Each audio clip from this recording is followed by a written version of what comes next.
discovery of the old post-war argument, long held on these benches, that economic security is national security. Yeah. Because, Mr. Speaker, the demands we now have to make of Britain must come alongside a new foundation of security for working people. The tough choices that we made last week, they are not done. We must use the process of getting to 3% of our national income spent on defence to fundamentally rebuild British industry, use our investment in military spending to create new jobs and apprenticeships in every part of the country. Yeah. And that's why last night I announced a deal that perfectly symbolises the new era. A partnership with Ukraine that allows them to use £1.6 billion of UK export finance to buy 5,000 air defence missiles manufactured in Belfast. Yeah. Mr. Speaker, that means UK jobs, UK skills, UK finance pulling together for our national interests, putting Ukraine in the strongest possible position for peace and protecting innocent civilians from the terror of Russian drones. Mr. Speaker, my efforts continued on Thursday when I met President Trump in the White House to strengthen our relationship with America. Now, what happened in his subsequent meeting with President Zelensky is something nobody in this House wants to see. But I do want to be crystal clear. We must strengthen our relationship with America. For our security, for our technology, for our trade and investment. They are and always will be indispensable. And we will never choose between either side of the Atlantic. In fact, Mr. Speaker, if anything, the past week has shown that that idea is totally unserious. Yeah. Because while some people may enjoy the simplicity of taking a side, this week has shown with total clarity that the US is vital in securing the peace we all want to see in Ukraine.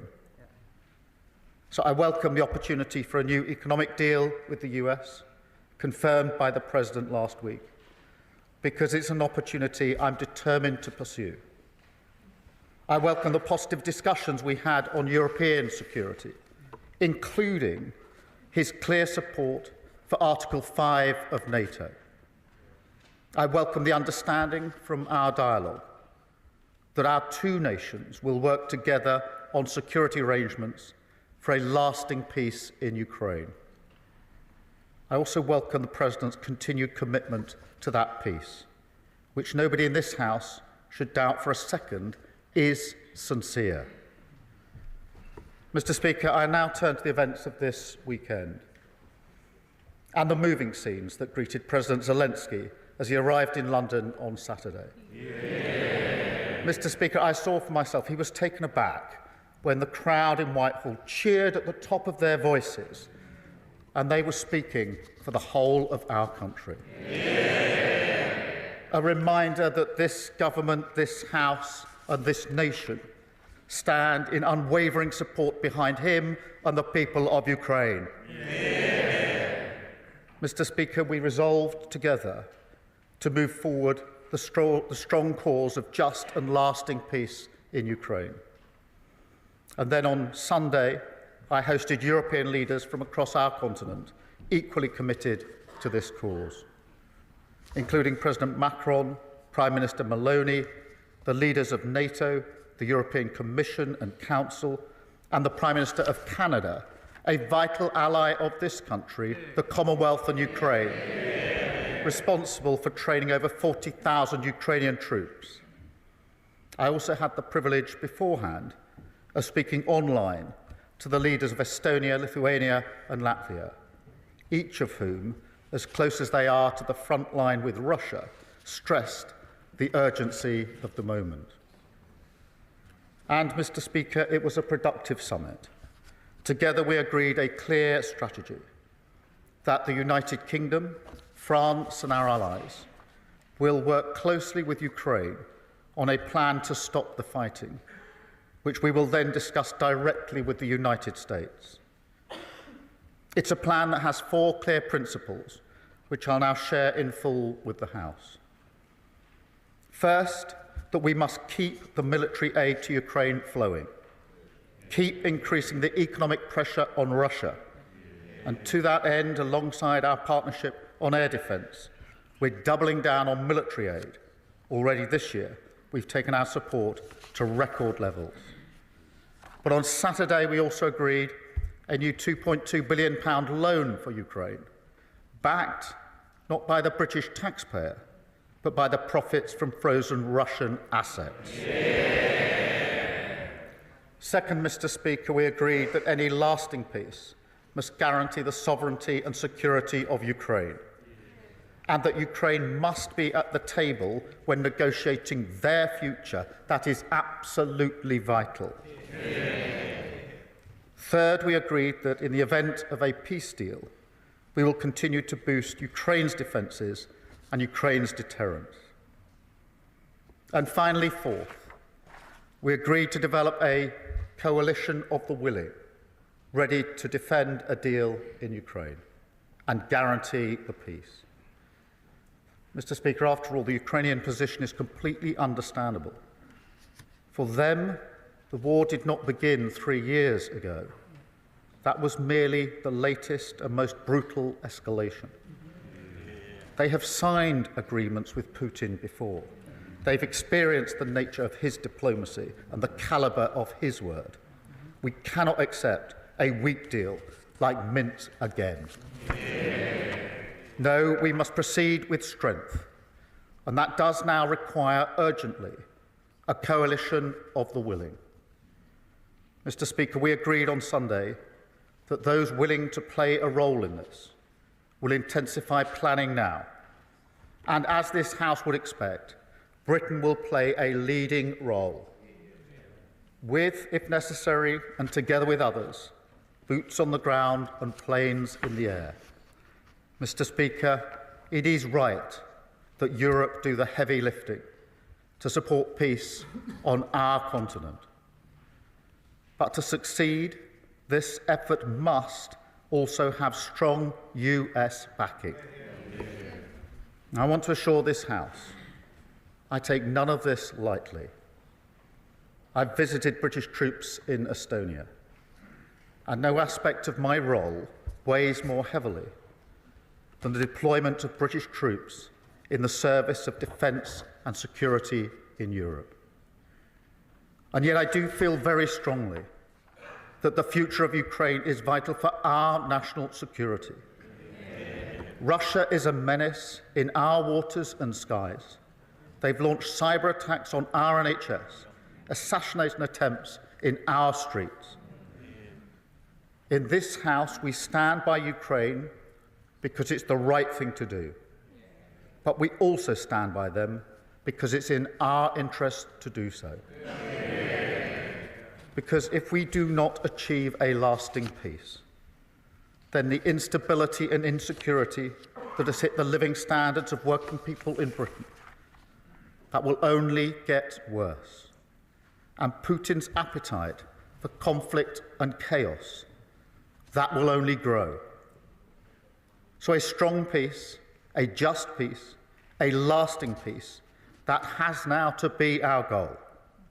It is vital, it is in our interests, and its pursuit, Britain will lead from the front for the security of our continent, the security of our country, and the security of the British people. We must now win the peace. And I commend this statement to the House. Yeah. I come to the Leader of the Opposition, Kemi Bedrock. Yeah. Mr. Speaker, I thank the Prime Minister for advance sight of his statement and also for our conversation earlier today. The United Kingdom is a free, democratic and sovereign country.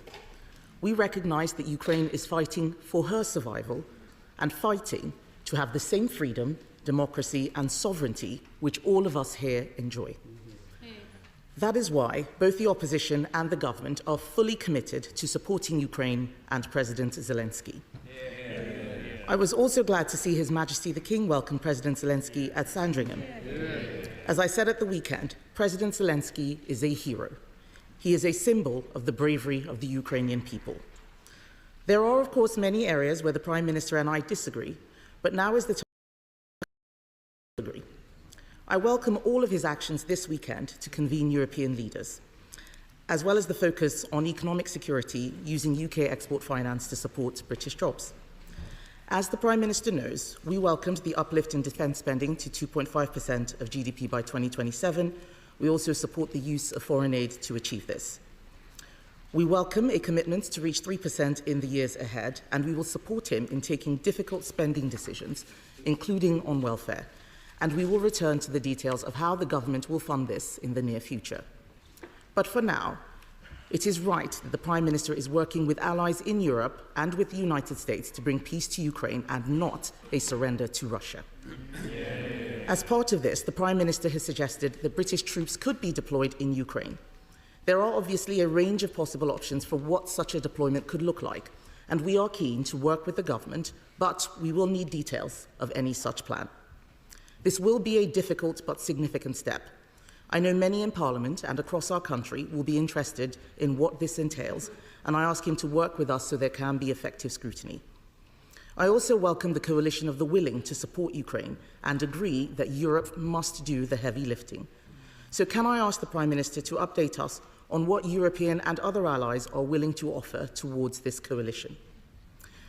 Can I welcome the use of the proceeds from frozen Russian assets to support Ukraine, and ask the Prime Minister if he has plans to go further and use the frozen assets themselves? For an update on the government's sanctions on Russian-linked individuals, and for confirmation that such sanctions would not be lifted in the event of a ceasefire. Can I ask the Prime Minister to update us on the steps he and other allies are taking to ensure that Ukraine is at the negotiating table for any peace plan, and what he thinks can be done to heal the rift with Washington? As the Prime Minister referenced in his speech, the Minsk agreements of territorial integrity. His second principle is that any lasting peace guarantees the sovereignty of Ukraine. So can I finally ask how the Prime Minister will work to ensure we avoid a repeat of the Minsk agreements, and how we can ensure that any peace fully protects Ukrainian sovereignty? At times like these, it is so important that we stand together to defend shared values and the fundamental, basic principle that aggressors should not win. The Prime Minister will have our support to do that and to ensure that we continue to uphold those values all of us in this Parliament hold dear. Prime Minister. Can I thank her for her message in our discussion this morning? And can I thank the Leader of the Opposition for her support for the measures that we are taking. It matters across this House that we are united on this issue. It matters to the Ukrainians and to President Zelensky. And I can tell you that he was moved by the reception that he got in our country on Saturday. And I can tell you I felt very proud to be British on Saturday when our country spoke with one voice, and she reflects that with the unity across the House, and I do thank her for it. She asks about the details of any deployment. We will, of course, put details before the House when we get to that stage, if we get to that stage. And as I mentioned to her this morning in our phone call, I will make sure that she gets whatever briefings she needs to be able to look at the detail before it's put before the House, so she's fully informed. On the question of other allies, we had a long meeting yesterday with a number of allies. My strong view is that we have to move forward, we have to lead from the front, and therefore we need a coalition of the willing, because otherwise we will move at the speed of the most reluctant, and that will be too slow. A number of countries and allies indicated their support. They will set that out in due course. I won't pretend that every country is in the same place on this issue. That is why I and others took the view that we should take a leading position and move forward. But I will give further details as they become available.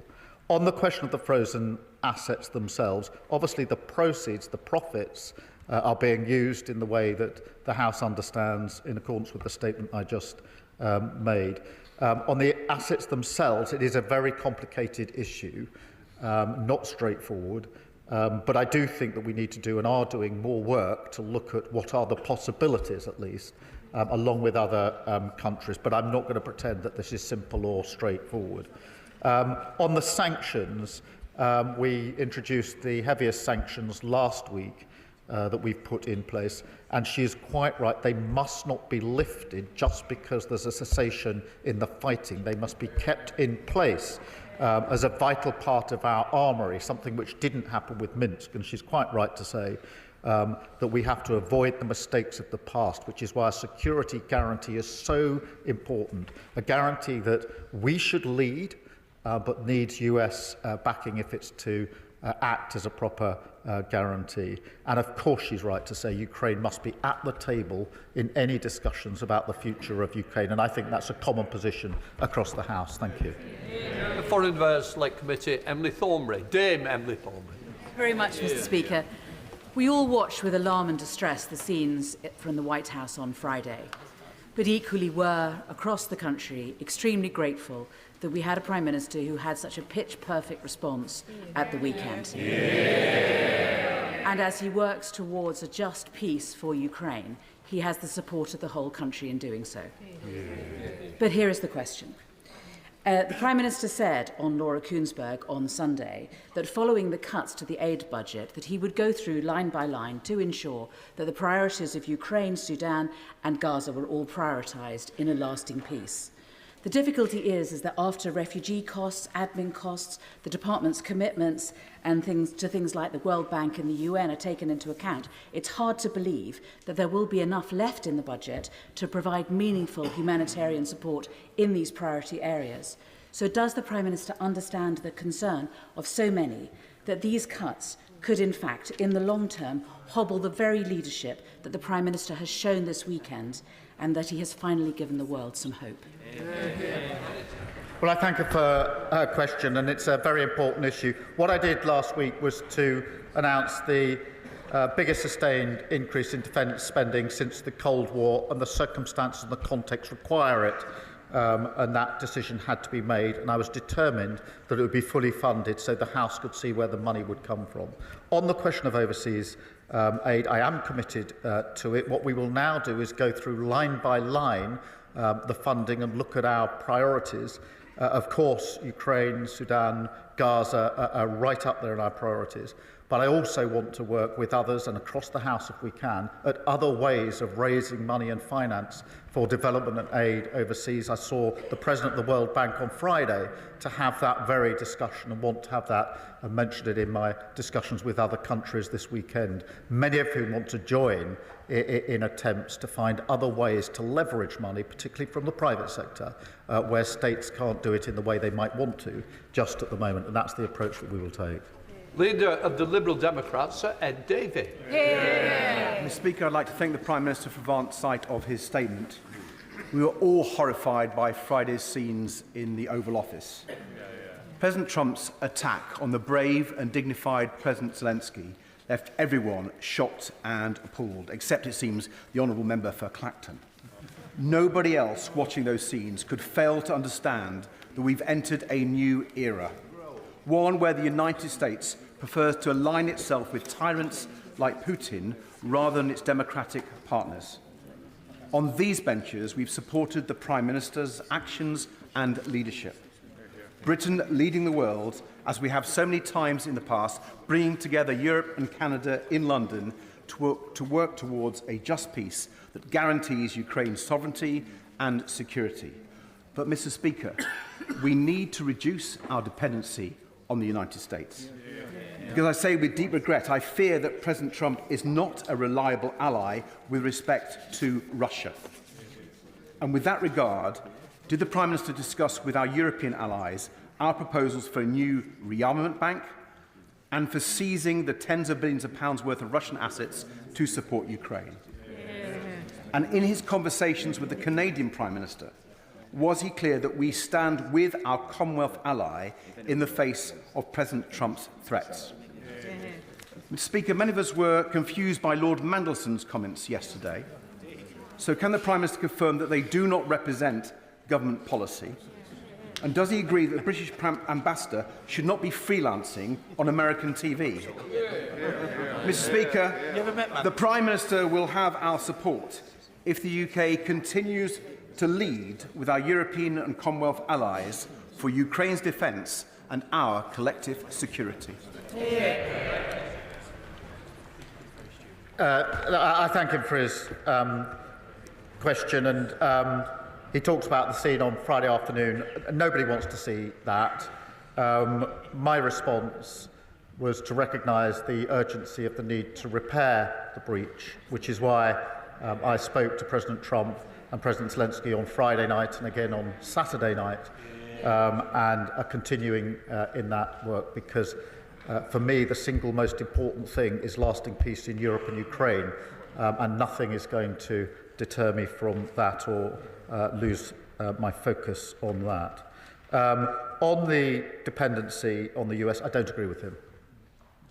The US and the UK have the closest of relationships. Our defence, our security, our intelligence are completely intertwined. No two countries are as close as our two countries, and it'd be a huge mistake at a time like this to suggest that any weakening of that link is the way forward for security and defence in Europe.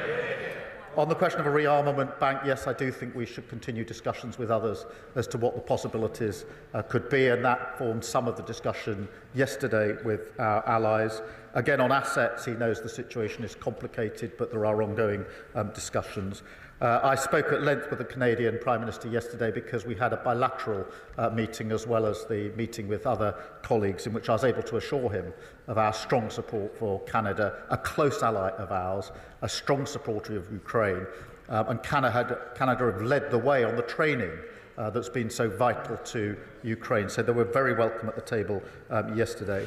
In relation to the ambassador's comments, look, the plan is clear. We're working particularly with the French. I've had extensive conversations with President Macron over the last week, intensively over the weekend, talking to Ukraine as well. Those are going on at the moment, and the intention is to then have discussions with the United States in relation to that plan. So as soon as the details are available, I'll share them with the House, but they are still being worked on at the moment. There's no guarantee of success, but I'm not going to let up until we have done everything we can to ensure peace in Europe and peace for Ukraine. Chair of the Defence Select Committee, Tamarji Singh Desi. Thank you very much, Mr. Speaker. I welcome the Prime Minister's statement and the warmth of his welcome and hugs for President Zelensky and his show of leadership on defence and security matters in our continent as he hosted his Sunday summit of leaders in London. Can the Prime Minister, my right honourable friend, assure the House that in our pursuit for a just, lasting peace, that he will do his level best to convince President Trump to provide security guarantees for Ukraine, and that he will convince those NATO allies not spending 2% on defence to step up to the plate and do much more? Well, on both fronts. Firstly, yes, of course, I'm talking to President Trump about security guarantees. That formed a large part of our discussion on Thursday and our subsequent discussions. I think it is right that Europe does the forward-leaning on this, that we have to do more on security guarantees, but it does need a US backing to those guarantees, and that is the very discussion that I'm having. On the question of spending, I think that across Europe, in this era, we now have to step up on capability, coordination and on spending, and that did form part of our discussions yesterday. James Cleverly. Thank you, Mr. Speaker. I find myself in the strange and rather uncomfortable position of very much agreeing with the Prime Minister on everything he has said today. And whilst I often take great delight in criticism of the government, I think this weekend he has not really put a foot wrong. But he does need to go further. The small increase in defence spending that he announced was welcome, but fundamentally we do need a gear shift on this. I would echo the points made by my right honourable friend, the Leader of the Opposition, that when, and it will be when not if, he has to make some really difficult decisions about balancing defence spending against domestic expenditure, that we will not try and play politics, that we will support him, because we need to send a message now to our friends in Ukraine and to potential aggressors around the world that we take our defence, the defence of our values and the defence of our friends seriously. Well, I thank him for the unity across the House, and he's absolutely right. It sends a message to those who want to challenge our values when they see this House united on either Ukraine or on defence spending. And we have to face this era with confidence and with unity across this House wherever we can. I'd invite him. It's been good to have him agreeing with me. We should do this more often. Alex Sobel.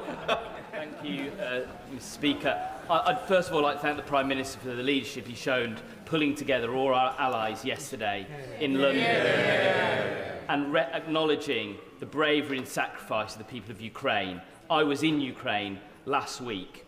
I met with the Mayor of Kharkiv, a frontline city of 2 million people undergoing daily attacks and blackouts from Russian forces. He told me that they had a power project that had been cancelled at short notice, funded by USAID, generating 11.2 megawatts, which would shore up their energy pipeline. Now, where others have stepped back, will we step forward and support projects like that, either from Russian assets or our own aid budget? Well, the whole power supply is hugely important in Ukraine. Let's face it, power and energy has been weaponised by Putin. That is why he's attacking the power supplies to communities across Ukraine. And of course, we will work with them to ensure they have the security and the power supplies that they need as we go forward. Fellow of the House, Edward Lee. Our enemies should know that our Prime Minister has 100% support from us. I noticed in Moscow they're referring to the small size of the British Army. Perhaps the Prime Minister could remind them of what the Kaiser said in 1914 about the contemptible little British Army.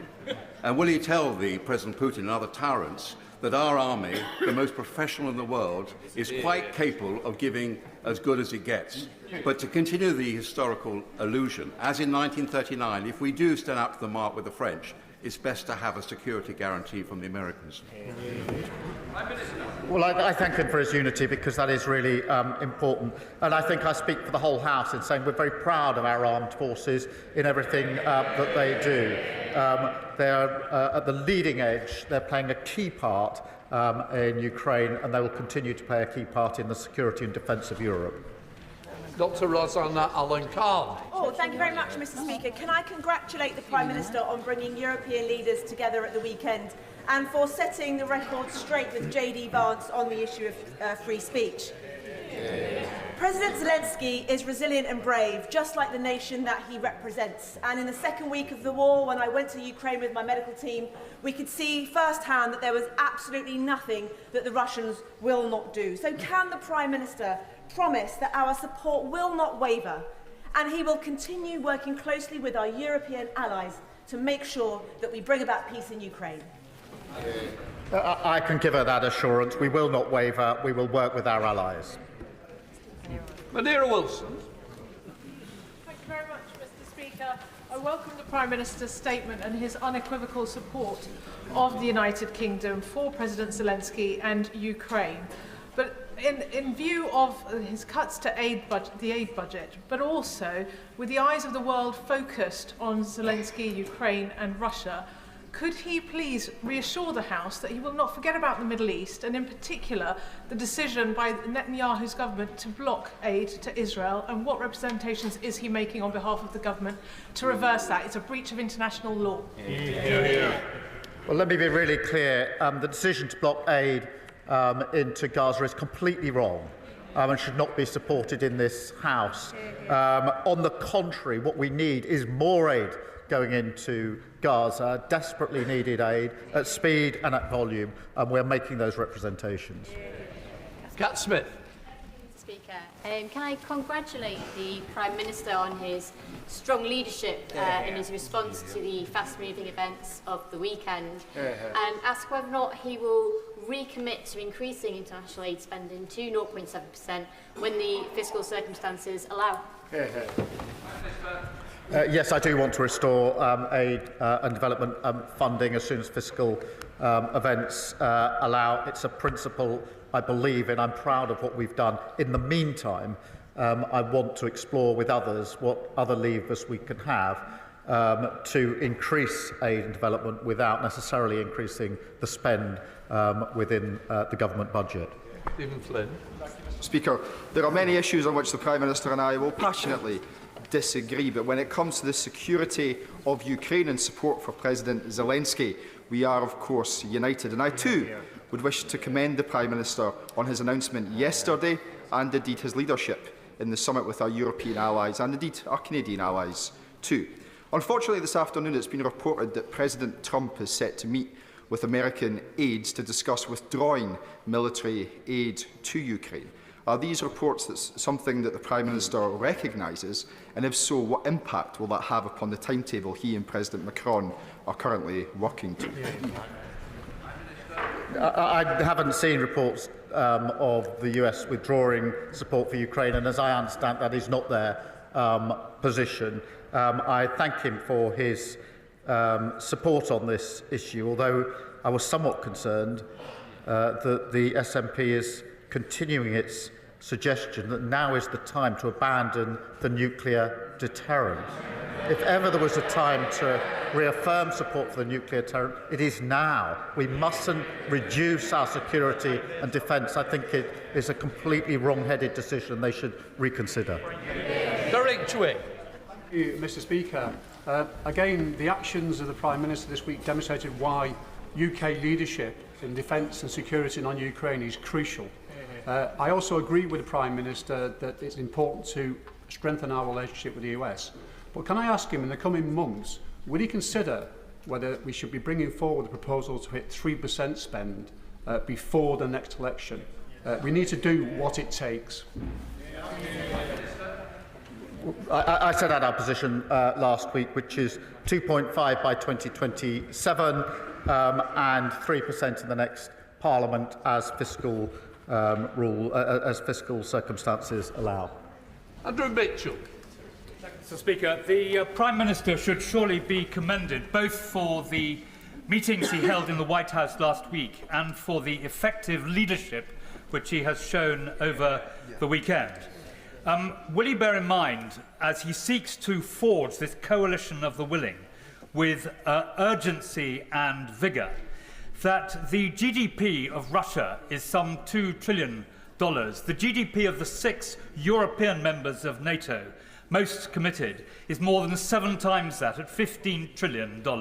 And that should surely add to the effectiveness of the deterrent and the work that he's now doing with European allies. I thank him for raising this point. And we mustn't lose sight of the fact that the Russian economy is being damaged by the measures that we are collectively taking, particularly on sanctions. And we should have self-confidence in the ability of Europe to pull together, whether that's on military issues, whether it's on finance issues, for the collective security and defence of Europe. And that is why I think it's time, we've said it many times, that Europe needs to step up. Now is the time to step up. Now is the time to lead. And that's why I was pleased that we moved things on a little bit in the last few days in that regard. Emma Lorber. Thank you very much, Mr. Speaker. And I thank the Prime Minister for his statement today and his continued strong leadership. In contributing troops, drones and other munitions, Russia's allies remain active participants in Russia's illegal war in Ukraine.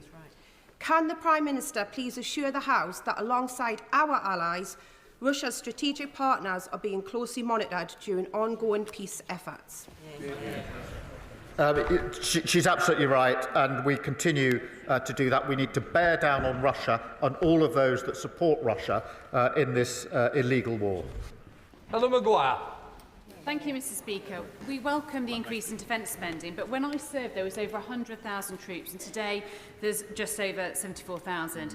It's essential that we reverse the Conservatives' irresponsible 10,000 troop cuts. Will the Prime Minister commit to reversing this devastating cut so that the UK can credibly support collective European security in the absence of US support? Firstly, we're going through a strategic review of our capability gauging against our challenge, and obviously I'll put the results of that before the House in due course. I would just caution against perhaps the suggestion, if I got it right in the second hand of her question, that somehow we should take this as a moment to go it alone without the US. I fundamentally disagree with that. I think it would be the wrong. We've never chosen that course in our history. We shouldn't choose it now. Joyce Fenton-Glenn. Thank you, Mr. Speaker. I thank the Prime Minister for his statement today and his diplomatic efforts to restore our international reputation since taking office. But can my honourable friend confirm the basic principle that no decision can be made about the future of Ukraine without their elected leadership in negotiations, and that any ceasefire must be adhered to by Russian aggressors and not just the Ukrainians?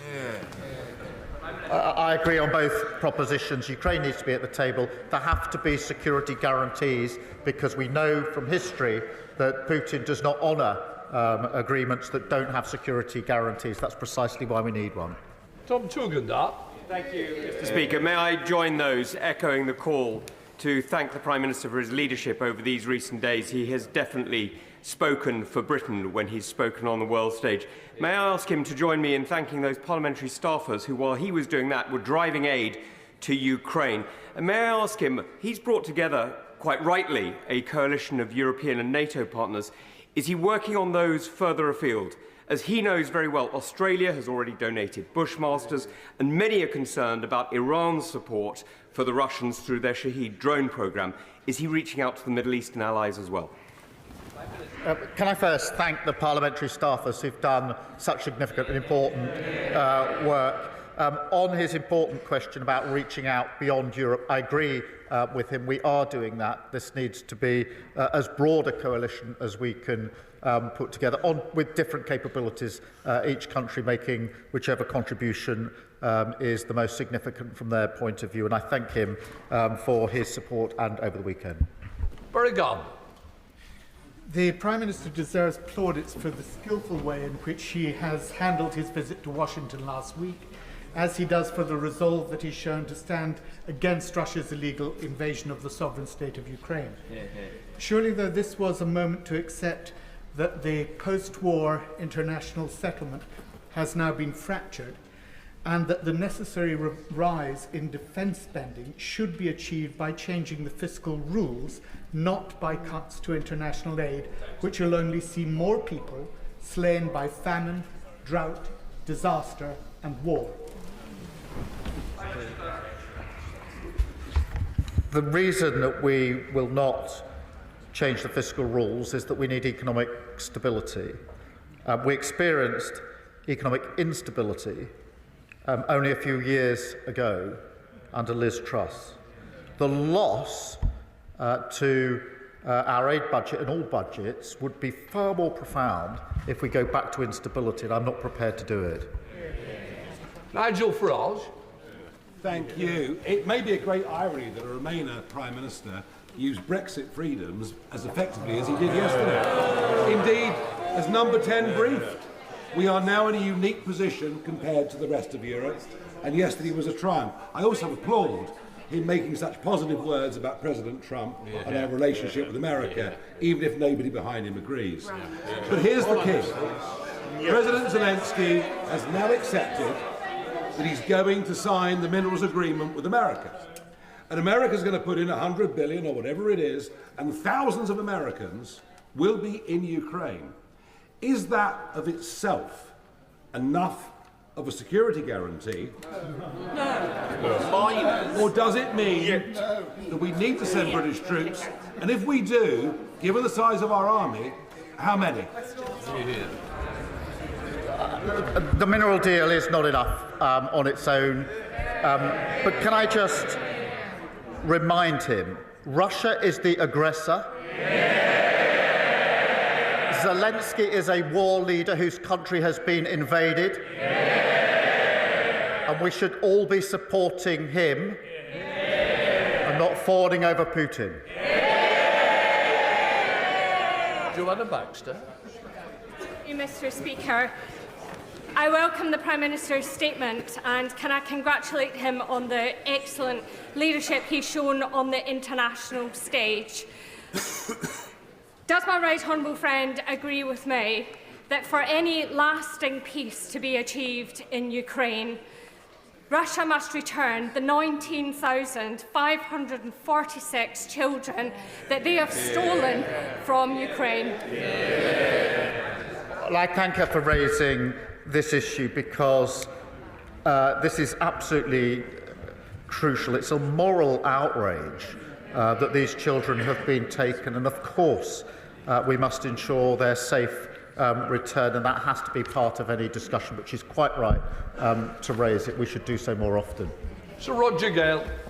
Mr. Speaker, the Leader of the Opposition has quite rightly and properly shown her support for the Prime Minister's position, and I hope that he'll take comfort from the fact that he has the support of at least these backbenchers as well. Mr. Speaker, those of us who have had, in my case, through the Council of Europe, dealings with the Russians, know only too well that this administration, Putin's administration, cannot be trusted. And that security guarantees, therefore, are absolutely vital if we are to succeed in a peace agreement and not a surrender. A surrender would lead to the inevitable further extent of activities in Georgia and Moldova, and then possibly in the Baltic states as well. Is that not right? I agree with him completely. We know Putin's ambitions. We know that he is not a man to keep his word. We absolutely have to guard against those risks, which is why security guarantees have to go in relation to any deal that must be done. And we must be vigilant on all fronts in relation to Putin, because, as we know from our history, instability in Europe inevitably washes up on our shores. This is about our national security just as much as it's about the sovereignty of Ukraine. Oliver Ryan. Thank you, Mr. Speaker. Can I praise in the strongest possible terms the Prime Minister's strong and pitch-perfect leadership, particularly when it's come to the defence budget increase, and his statesmanship through this difficult time. He's spoken for the nation and indeed been the leader of the free world this past few days. While this negotiation is ongoing and Ukraine is still being bombarded, will he make sure that our partnership with Ukraine goes deeper, that they still get the drones, the planes, the arms that they need to make sure they can stay at the table while he's making his deal? He makes a very good point, which is peace through strength. It is vitally important that Ukraine's put in the strongest possible position to fight on if necessary. There may not be a deal, or to be in the strongest position to negotiate if there are negotiations. On both fronts, we mustn't let up. On the contrary, we should double down and provide more support. Sammy Wilson.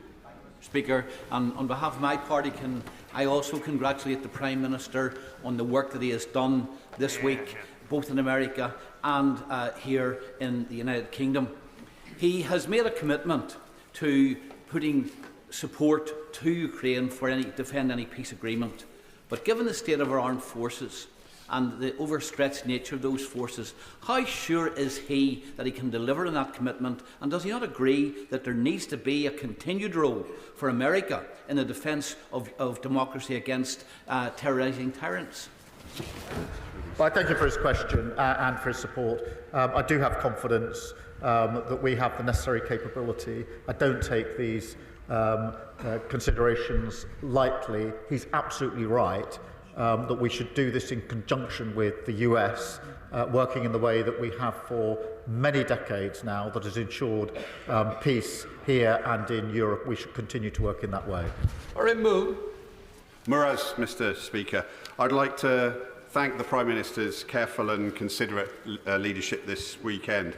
Does he agree with me that Putin will feast on Western division, and the only people smiling on Saturday were people in Moscow, Tehran and Tbilisi, and that at this delicate moment it is vitally important that every corner of this House It continues to show the united front that the country expects and the House has shown over the last 3 years. I agree with him. Putin does feast on division, and when I was leader of the opposition, amongst the reasons I supported the then government was because Putin would have been the only winner if there was division in this House, and that's why I commend the leader of the opposition, the party opposite, for continuing that unity, because it demonstrates to Putin that we're a united House on this issue. Sir Bernard. Thank you, Mr. Speaker. Can I just point out that President J.D. Vance seems to be in favour of free speech, but not free nations.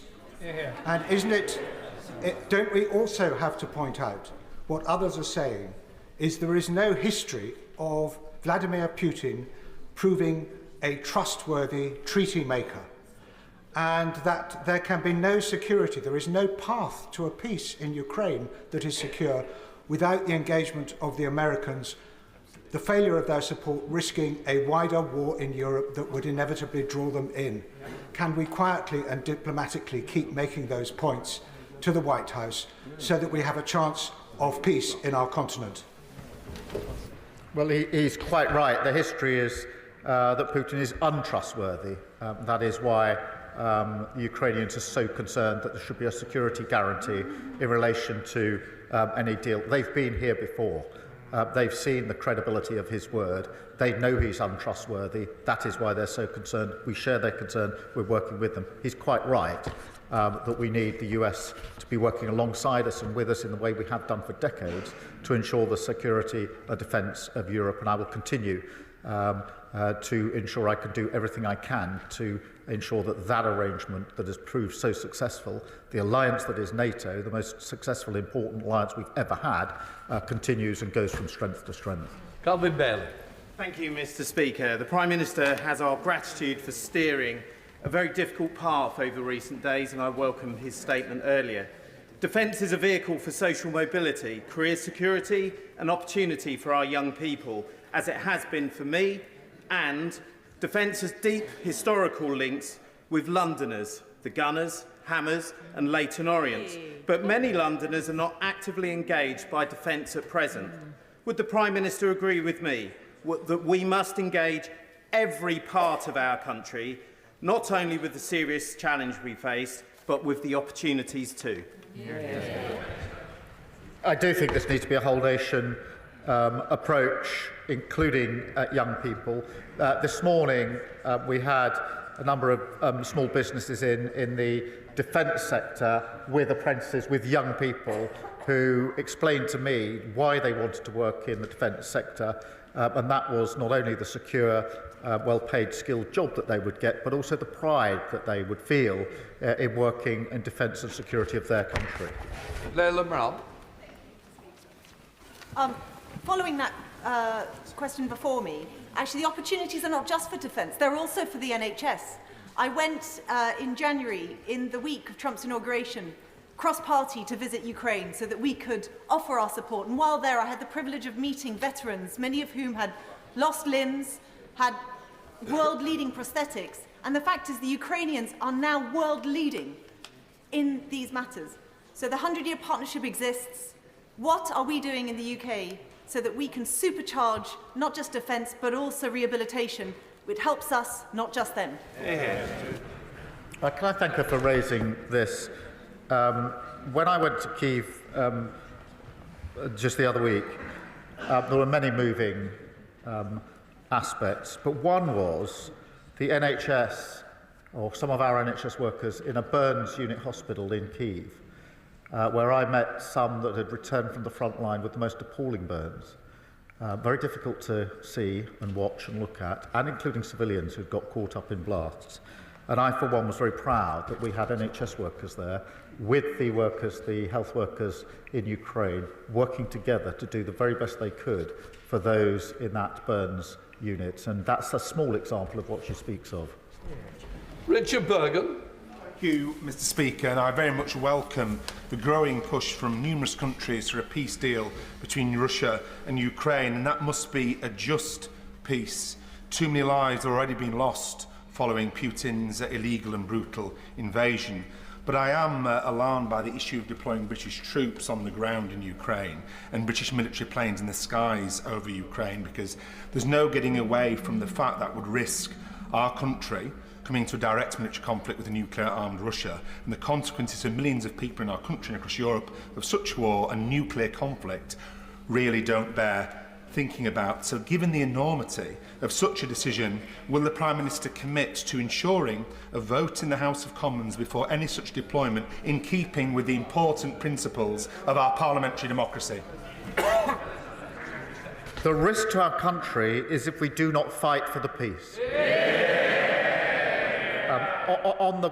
My position on sustained deployment of our troops is that this House would, of course, want to discuss that and vote on that, but we're nowhere near that stage at the moment.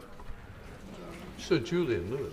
Thank you, Mr. Speaker. The Prime Minister's very capable Defence Ministerial team will have told him that even were he to be able to accelerate investment and expenditure on defence more rapidly than has already been outlined, there would be a considerable time lag, given the complexity of modern equipment, before industrial output could be ramped up. So when he talks about, as he did, intensifying planning, will he include the creation of a defence industrial expansion unit in the machinery that is setting up now, so that as resources become available, the output of military equipment can be at the fastest possible rate? I thank him for his question. We already have a unit working on rapid deployment and procurement in relation to Ukraine, and of course that and other aspects need to be ramped up. Rosie White. Speaker, the Prime Minister has shown an unwavering commitment to Ukraine this weekend, and I stand with him in that. Will the Prime Minister reiterate this government's support for Ukraine's sovereignty and our commitment to work with our allies both in the US and Europe, so that we are in the best position possible to work towards a lasting peace? Well, I thank you for a question, and I agree with the sentiment. We will work with our allies and with the US towards the security and defence of Europe. Dame Harriet Bowen. Thank you, Mr. Speaker, and can I thank the Prime Minister for his statement, but also for the hard yards that he is putting in at the moment for our national security. May I suggest another angle that the House would appreciate an update on, and that is last year the Treasury Committee did an inquiry into Russian sanctions. We received evidence that Russian hydrocarbons are still ending up in the UK. So could he explore the idea of improving our national security by making sure that the oil and gas that we consume in this country comes predominantly from this country? She's right, and our energy independence is hugely important, and I think the last 3 years have shown that we're far too exposed. And on the question of the sanctions and hydrocarbons, obviously we'll look closely at it. Louise Jones. The beautiful weather at the weekend brought with it the promise of spring and hope, and I hope the PM got at least 2 minutes outside to enjoy it. But I'm afraid the same weather in Ukraine would be greeted with dread by the soldiers on the front line, who know that the improving weather will bring an intensification of war. Will the Prime Minister commit to ensure that the SDR takes into account his commitments, so that we can ensure that there is an excellent security guarantee that ensures that Ukraine can once again greet the spring with hope? Well, she's right about the impact of the weather on the conflict in Ukraine. I have to say I'm always struck by the resilience of the Ukrainians, both on the front line but within their civilian population. After 3 years of long conflict, their resilience is humbling. Adrian Ramsey. Thank you, Madam Deputy Speaker. On behalf of the Green Party, can I welcome the Prime Minister's strong support for Ukraine, his work for peace, and his commitment that there should be no decisions about Ukraine without Ukraine. But given the scenes that we saw in the Oval Office on Friday, which people across the country will be aghast at, given the bullying tactics of President Trump and the fact that Trump clearly views this as a business opportunity. How will the Prime Minister ensure that the interests of Ukraine remain front and centre of the peace deals? By picking up the phone to President Trump and President Zelensky and making sure that we can focus on what matters most, which is lasting peace in Ukraine. Nashaba Khan. Thank you, Madam Deputy Speaker. The Prime Minister rightly reaffirms our commitment to our national security. And while it is regrettable that the foreign aid and the soft power that goes with it will for a time being see a reduction, does the Prime Minister agree that without the necessary hard power to back what we say on the world stage, the impact of our international aid would be diminished in any case? And can he outline how increased investment in defence strengthens both our armed forces and our ability to support Ukraine effectively? Well, I agree with her on the points she makes, in particular our ability to support Ukraine in a number of different ways, but it is important that we take these steps. Jeremy Hunt. Thank you, Madam Speaker. I also strongly support the considered approach the Prime Minister is taking to dealing with a powerful US President with whom we might not always agree, but with whom we can and must work very closely. Does he agree that one of the best ways we could persuade the US that any security backstop is temporary is not just for us to ramp up defence spending, but for European NATO countries to agree to a new 3% target within a specified time period, a new target that would show him that it wouldn't be forever? And has he had any discussions with Secretary-General Rutte along those lines? Well, can I thank him for his support? I really do appreciate it. On the question of European defence spend, yes, we do need to ramp up, and that is the discussion that's going on at the moment. And I am in near constant discussion with Mark Rutte at NATO on this issue and many others, as he will appreciate over the last few days. Jonathan Brash. Thank you, Madam Deputy Speaker. Can I thank the Prime Minister for his leadership over the last week? Our Europe is more united thanks to his actions. Our ties with the United States deepened as a result of his actions, and critically, Ukraine is better supported as a result of his actions. Our nation walks taller this week thanks to what the Prime Minister has done in the last week. Does he agree with me that as part of our ramping up of defence spending, we have to look at defence procurement, so that if our brave men and women do find themselves on the ground in Ukraine, they have the equipment and the support they need to do their job? We do have to ramp up and improve our procurement because we have to ensure that as we increase defence spending, we get absolute value for money and we get the best capability for the money that we are spending, and that means being much, much clearer and tighter on our procurement. Alistair Carmichael.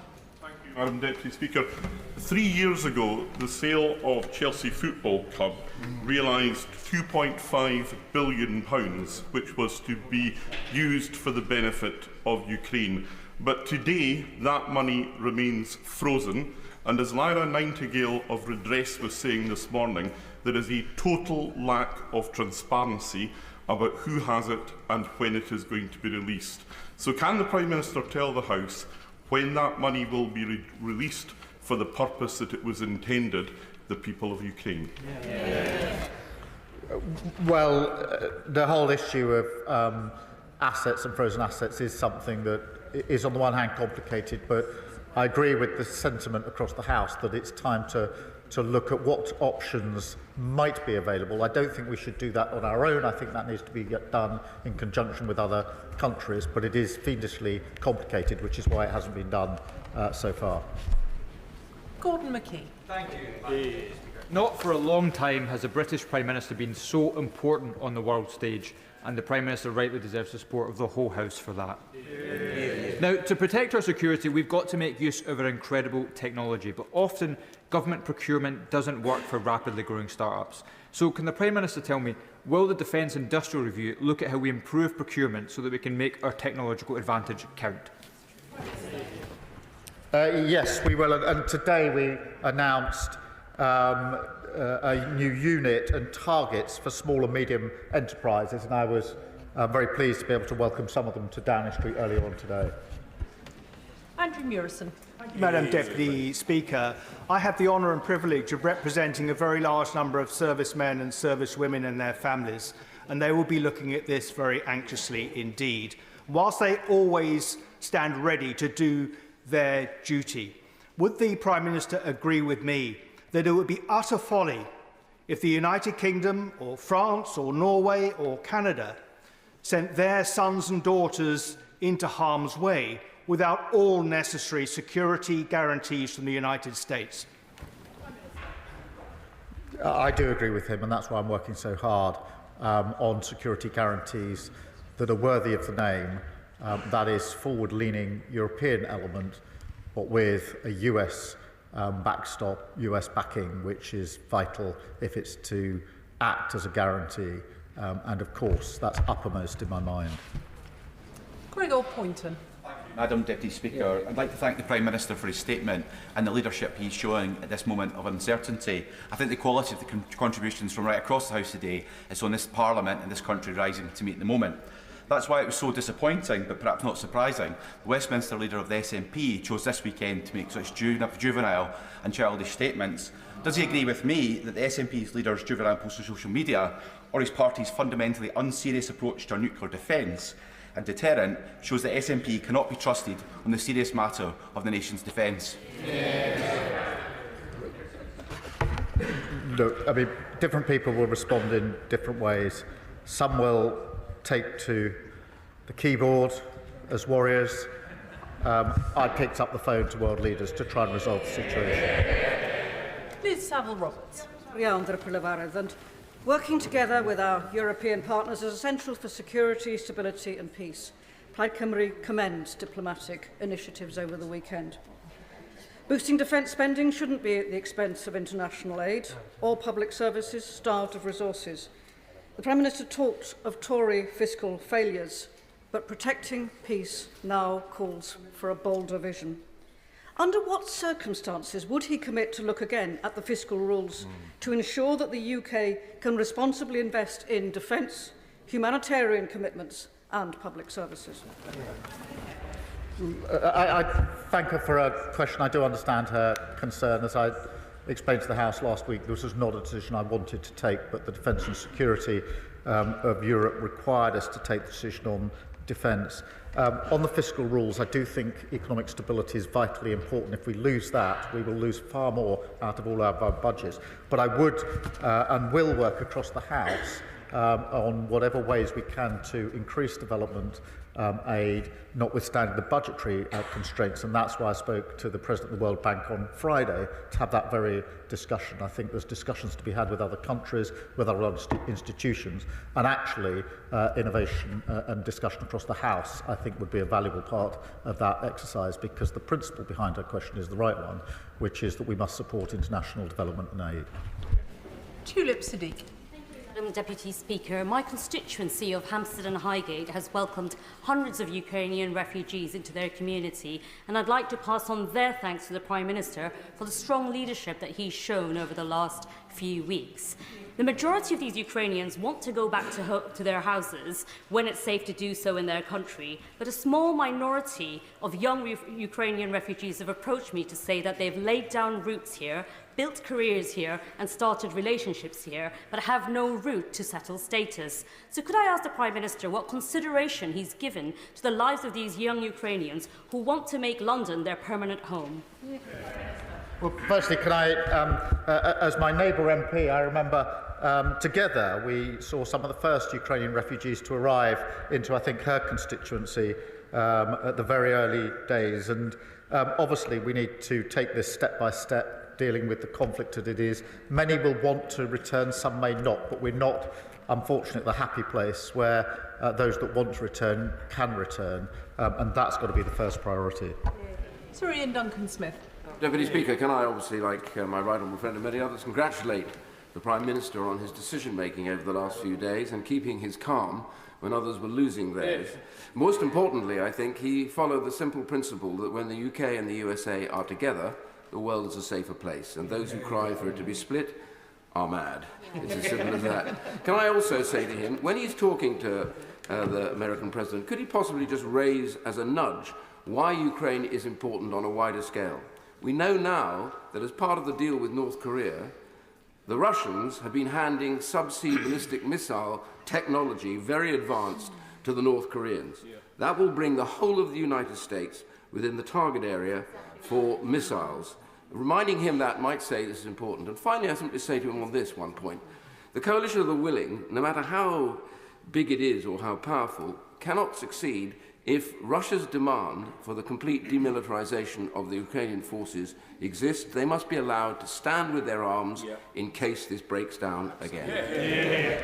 Well, on the North Korean element, this is a significant development, and it expands the threat and the risk, and we all need to see it in those terms. On the question of Ukraine's sovereignty and security of Ukraine has to be at the heart of that, and part of sovereignty is deciding for yourself what your defence capability is, and we mustn't lose sight of that, because security guarantee is not just what the Europeans or the US do, it also Ukraine's ability to defend herself as a sovereign country. She should be able to do so. Bill Esterson. Thank you, Madam Deputy Speaker. The Prime Minister was right to say in his statement that economic security is national security. The same is true of energy security, as we see in the way the Clean Power Plan is set up. So can I encourage my right honourable friend to use the success we have in this country in developing alternative energy technology to support Ukraine in giving it energy and national security while we do the same here? Energy security in Ukraine is hugely important. It's being attacked every day, and that is why it's so vitally important that we help Ukraine defend its own energy arrangements, but also work to a lasting peace which allows them to prosper and thrive in the way that we all want in Ukraine. Vicky Slade. Deputy Speaker, I welcome the Government's commitment to increasing defence spending, but I am troubled by it being done entirely on the back of the Overseas Development Aid budget, and I hope he'll keep an open mind into alternatives. And it was reassuring to see the uplift in the air missiles explicitly being linked to British jobs in Northern Ireland. So what assurance can he give that defence spending on new equipment, be it weapons, kit and tech like drones and IT, will be focused on UK manufacturing and innovation, so boosting British growth?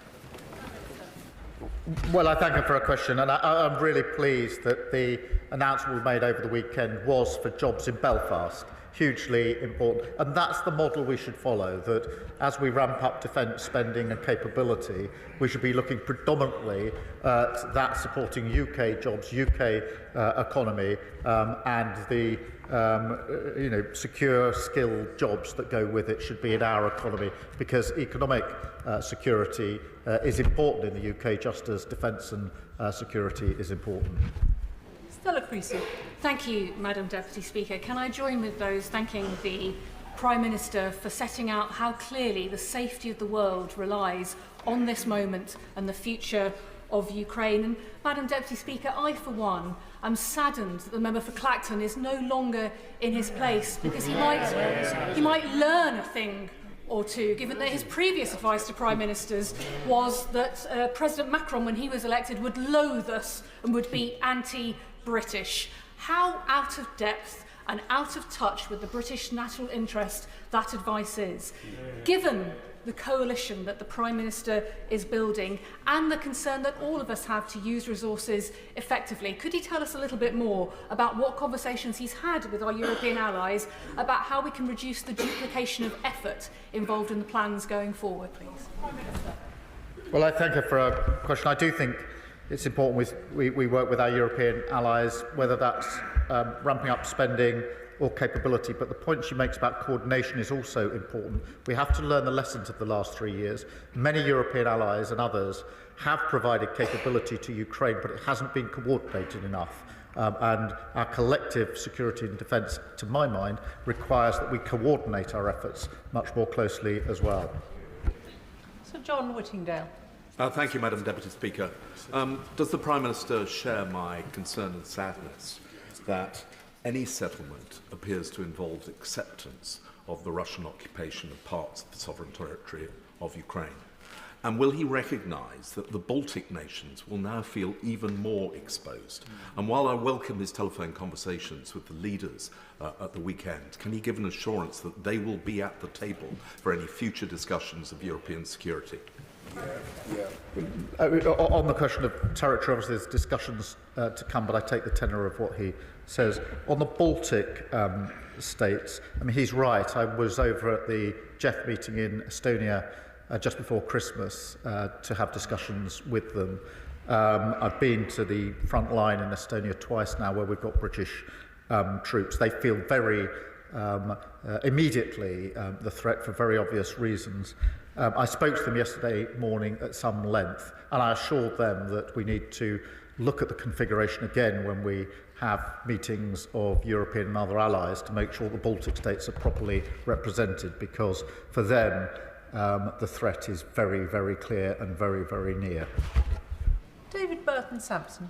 Thank you, Madam Deputy Speaker, and I thank the Prime Minister for his statement and his outstanding global leadership that he's showing on this issue. I too have returned from Ukraine last week after 5 days, and the one consistent message the Ukrainian people I met gave me, from residents to soldiers to businesses to politicians, was their immense gratitude for the leadership and support that the UK have shown since day one of this illegal war. Does the Prime Minister agree with me that now is the time that we remain resolute as a House for the sake of the Ukrainian people, and that our 100-year partnership between our two countries is now more important than ever? The 100-year partnership signals the depth of our relationship. I too have heard those thanks for leadership, and I think it's right that I paid tribute to the party opposite for the leadership that they showed from the very beginning of this conflict, which I was able to follow as leader of the opposition. George Freeman. Thank you, Madam Deputy Speaker. Could I add my voice to those congratulating the Prime Minister on the way he's conducted the last week and the policy, which I think enjoys, if not unanimous, largely unanimous support in this House. And I gently point out to the member for Clacton, our enemies watch this chamber, and speaking with one voice is very important, and I congratulate also the Leader of the Opposition. Does he agree with me that as well as willing the means, the ends, we need to will the means? And could I ask gently at what point he thinks, the Prime Minister thinks he'll be bringing forward a business plan, a proposal for how we fund what is likely to be 50, 60, possibly more, 70 billion over the next 5 to 10 years, so that our threat, our military threat, is credible, serious, and something we can actually afford? As soon as we've got any details around plans, I will bring them to the House with the details so they can be fully discussed, because this needs to be not just a short-term response, but a much longer-term assessment of how we ensure that Europe is kept safe and secure. Jacob Collier. Deputy Speaker, can I thank the Prime Minister for his continued leadership on the world stage? And these past few days, I've felt particularly proud to be British, so can I thank him for that? The government is rightly already using frozen Russian assets to fund Ukraine's defence and reconstruction. But can I ask the Prime Minister what further actions are being considered to ensure that Russia pays the full financial cost of its illegal invasion? Well, Russia's already paying the cost through the interest. We need to look at whether we can go further on that, but it is complicated and we have to act with others, and I'll see what progress we can make and let the House know if there is progress. Lee Dillon. Thank you, Madam Deputy Speaker. I too had the honour of being in Ukraine for the 3rd anniversary, and as other honourable members have said, whether it was communities, military personnel or Ukrainian politicians, the gratitude expressed to our nation to stand strong with the Ukrainians was clear to see. Before going to Ukraine, I held a round table in my constituency of Newbury, and Ukrainians who are here, Prime Minister, are clear on the thankfulness for being given safety, but also the need for the visa schemes to be amended so that children can finish their education and that they can meaningfully secure employment without having time-limited visas. So will the government review that to make sure that we stand with Ukrainians here in the UK as well as those in their home country? Well, we'll take the points you make into consideration. Obviously, the immediate situation confronting us is the question of how we settle the peace, but he's right to raise these other concerns. James Frith. Thank you, Madam Deputy Speaker. Can I add my voice to those around the country that have said how proud they are of our British Prime Minister and indeed how proud they are to be British. He has led from the front, and I hope very much in the years, months and the weeks to come, I should say, that he will hold that in mind and strengthen his resolve as we move forward.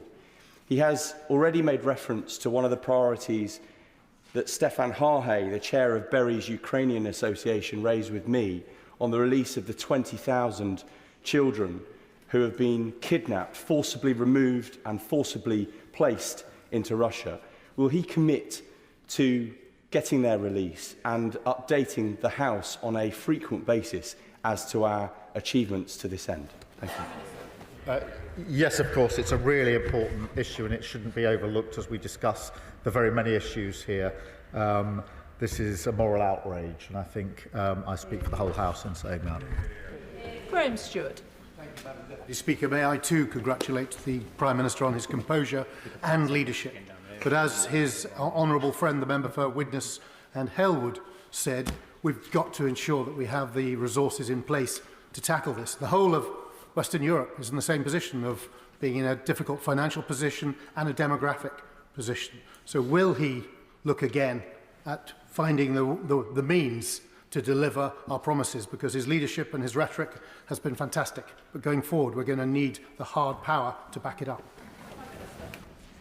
He's right, and that's why the conversation over the weekend has been about the specific issue of a security guarantee in Ukraine, but also, and importantly, the wider issue as to how Europe steps up more generally in its own defence, in spending in capability and coordination, and that's an important part of the discussion.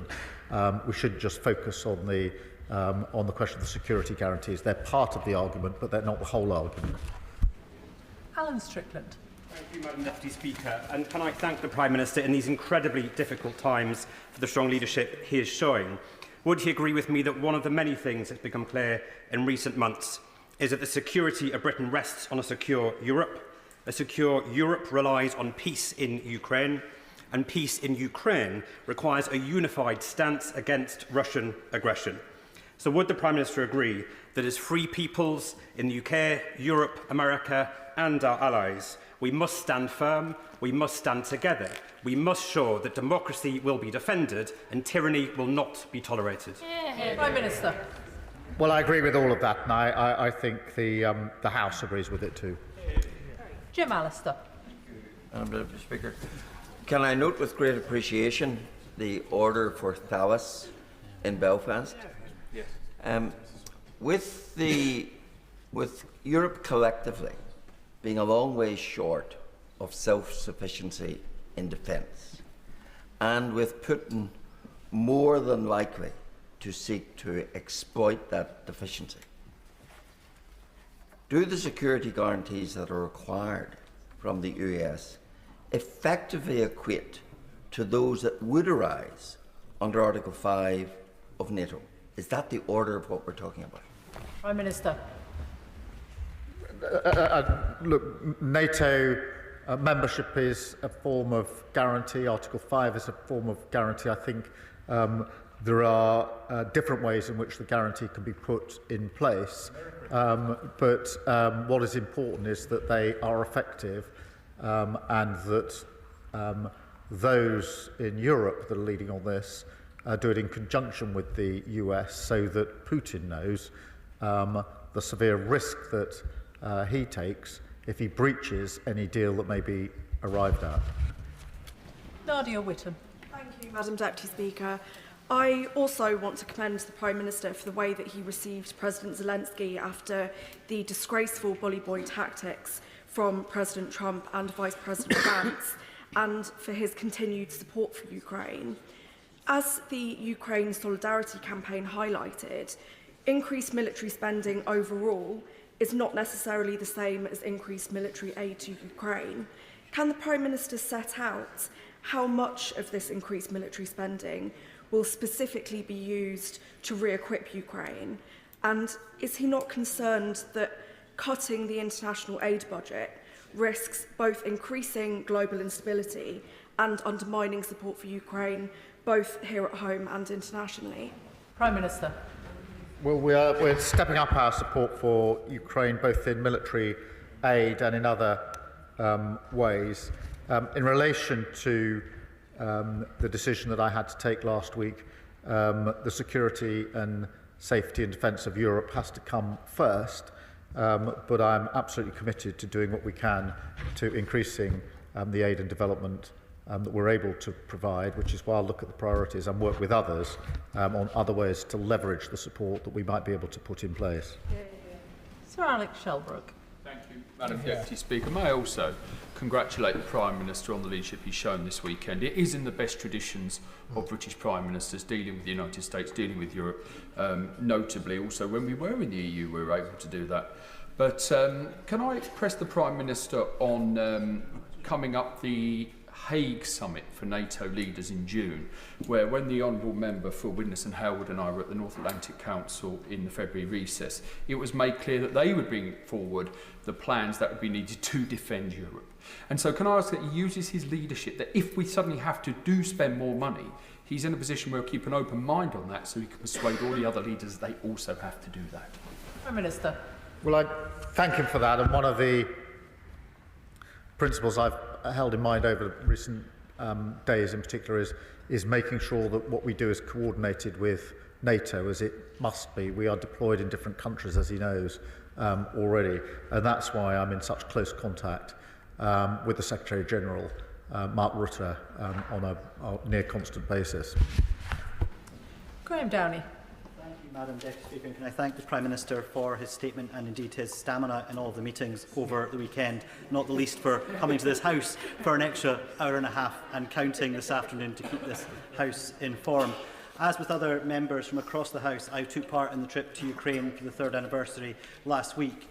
Does the Prime Minister agree with me that while the cross-party consensus on Ukraine is welcome, including from the SNP, does he agree with me that the SNP Scottish Government must take action to support businesses in Scotland to make sure that they can benefit from the increase in defence spending and is able to continue to contribute to the security of the United Kingdom and our allies in Ukraine? Prime Minister. Well, I agree with that principle. I do think that the increase in defence spending is a duty, but also an opportunity across the United Kingdom for good, well-paid, skilled jobs in many businesses.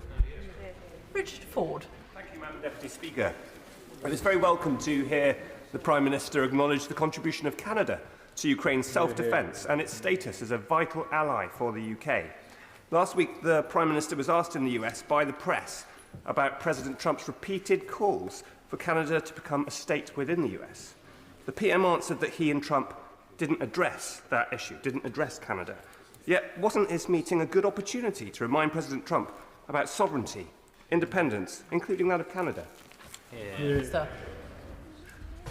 Yes, but it's a serious point. In the time we had available, I was most anxious to discuss the question of security guarantees, and that's why I devoted the vast amount of time I had there. But on the question of Canada, I think we should be absolutely clear. Canada is a vital ally to the United Kingdom, to the Commonwealth, and has played a leading part in relation to Ukraine, not least on the vital training that they have provided. And we should be very proud of what the Canadians have done. Stephen Sander. Madam Deputy Speaker, I'd like to put on record my thanks indeed. I know the entire House thanks the Prime Minister for the leadership he has shown over the weekend, and in particular as well in his statement today talking about stepping up the pressure, the economic pressure on Russia. Now, as things stand, we know that Russia is circumventing the oil price cap. It's being sold above $60, around $190 billion flowing to Putin from his oil sales last year. And we in this country, in London, are in a unique position to enforce that cap because we know that the insurance that those tankers depend upon is written within London. So can I ask the Prime Minister to assure us that he will strengthen the oil price cap as much as possible, and may I request a meeting with the Minister to discuss how we can strengthen it in more detail? Prime Minister. Well, I thank him for his question. He's right. We do need to take further measures, and that's why we've taken specific sanctions against the shadow fleet and oil producers to tackle this very issue. David Reid. Thank you, Madam Deputy Speaker. And credit where credit is due, and I commend the Prime Minister for the leadership that he's shown over this past week. Many members across this House will understand the range of emotions that are felt before deploying on global operations. So would the Prime Minister please give a message to our brave men and women from across our armed forces that are mentally preparing to deploy to Ukraine? Prime Minister. The message would be thank you for everything you do, and we support you in everything that we do. Josh Dean. Thank you, Madam Deputy Speaker. And can I thank the Prime Minister for his leadership on what is the defining moral issue of our time. There is no end of support for the Ukrainian people in Hertford and Stortford, but it has been an incredibly difficult time for those Ukrainian families who have found safety in our community. Will the Prime Minister take this opportunity to directly reassure the Ukrainian community in my constituency of his commitment to work with international allies to end Russia's illegal invasion and bring a just and lasting peace to Ukraine? Minister. Yes, I will, and I know that the Ukrainian communities here in the United Kingdom are extremely anxious, particularly so in the last few days, and speaking myself to some of them, particularly those that have come from areas that are occupied by Russia. They're extremely concerned about the ongoing situation. Lisa Smart. Thank you very much, Madam Deputy Speaker. I very much agree with the Prime Minister's remarks about the steadfast support for Ukraine across the United Kingdom.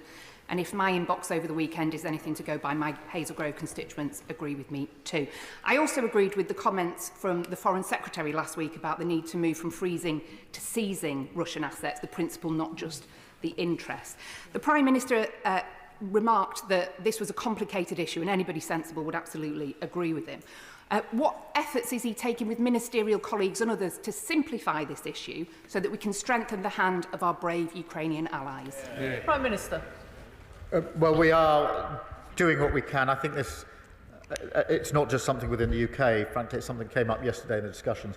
If there is any possibility of going further, and I don't know whether there is, then it's going to have to be done with other countries at the same time.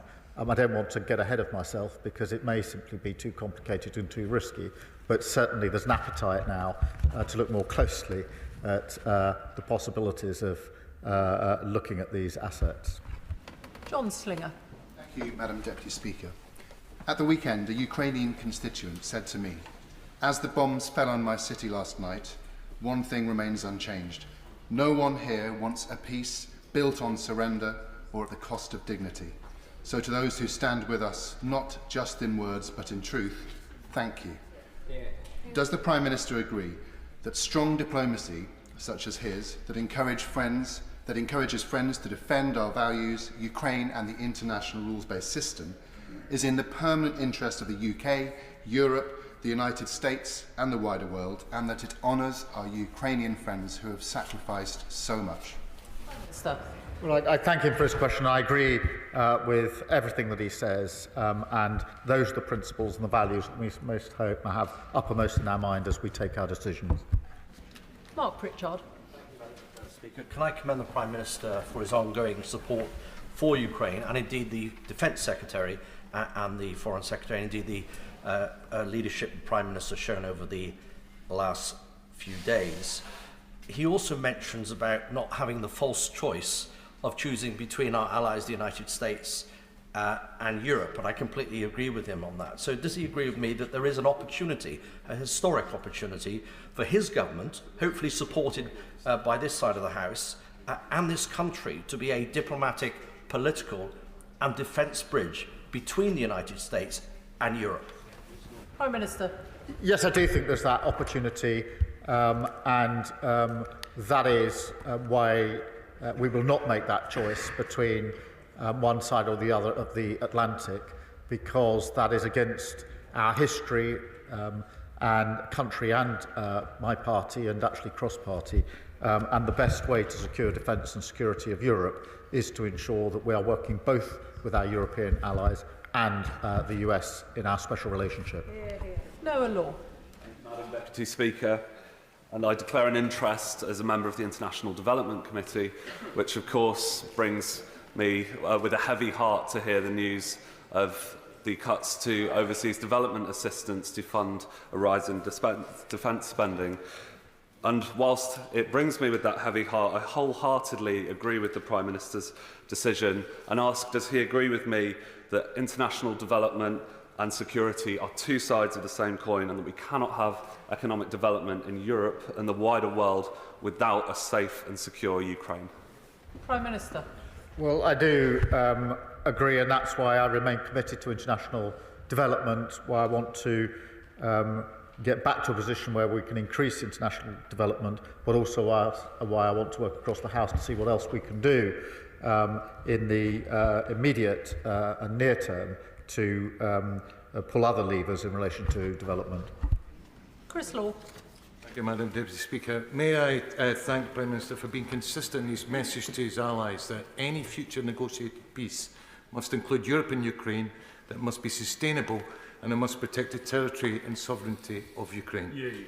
However, in order to achieve that lasting peace, it's going to require engagement with civic society engaged in peace building, atrocity prevention and long-term conflict prevention initiatives, all of which are currently funded by a foreign aid budget.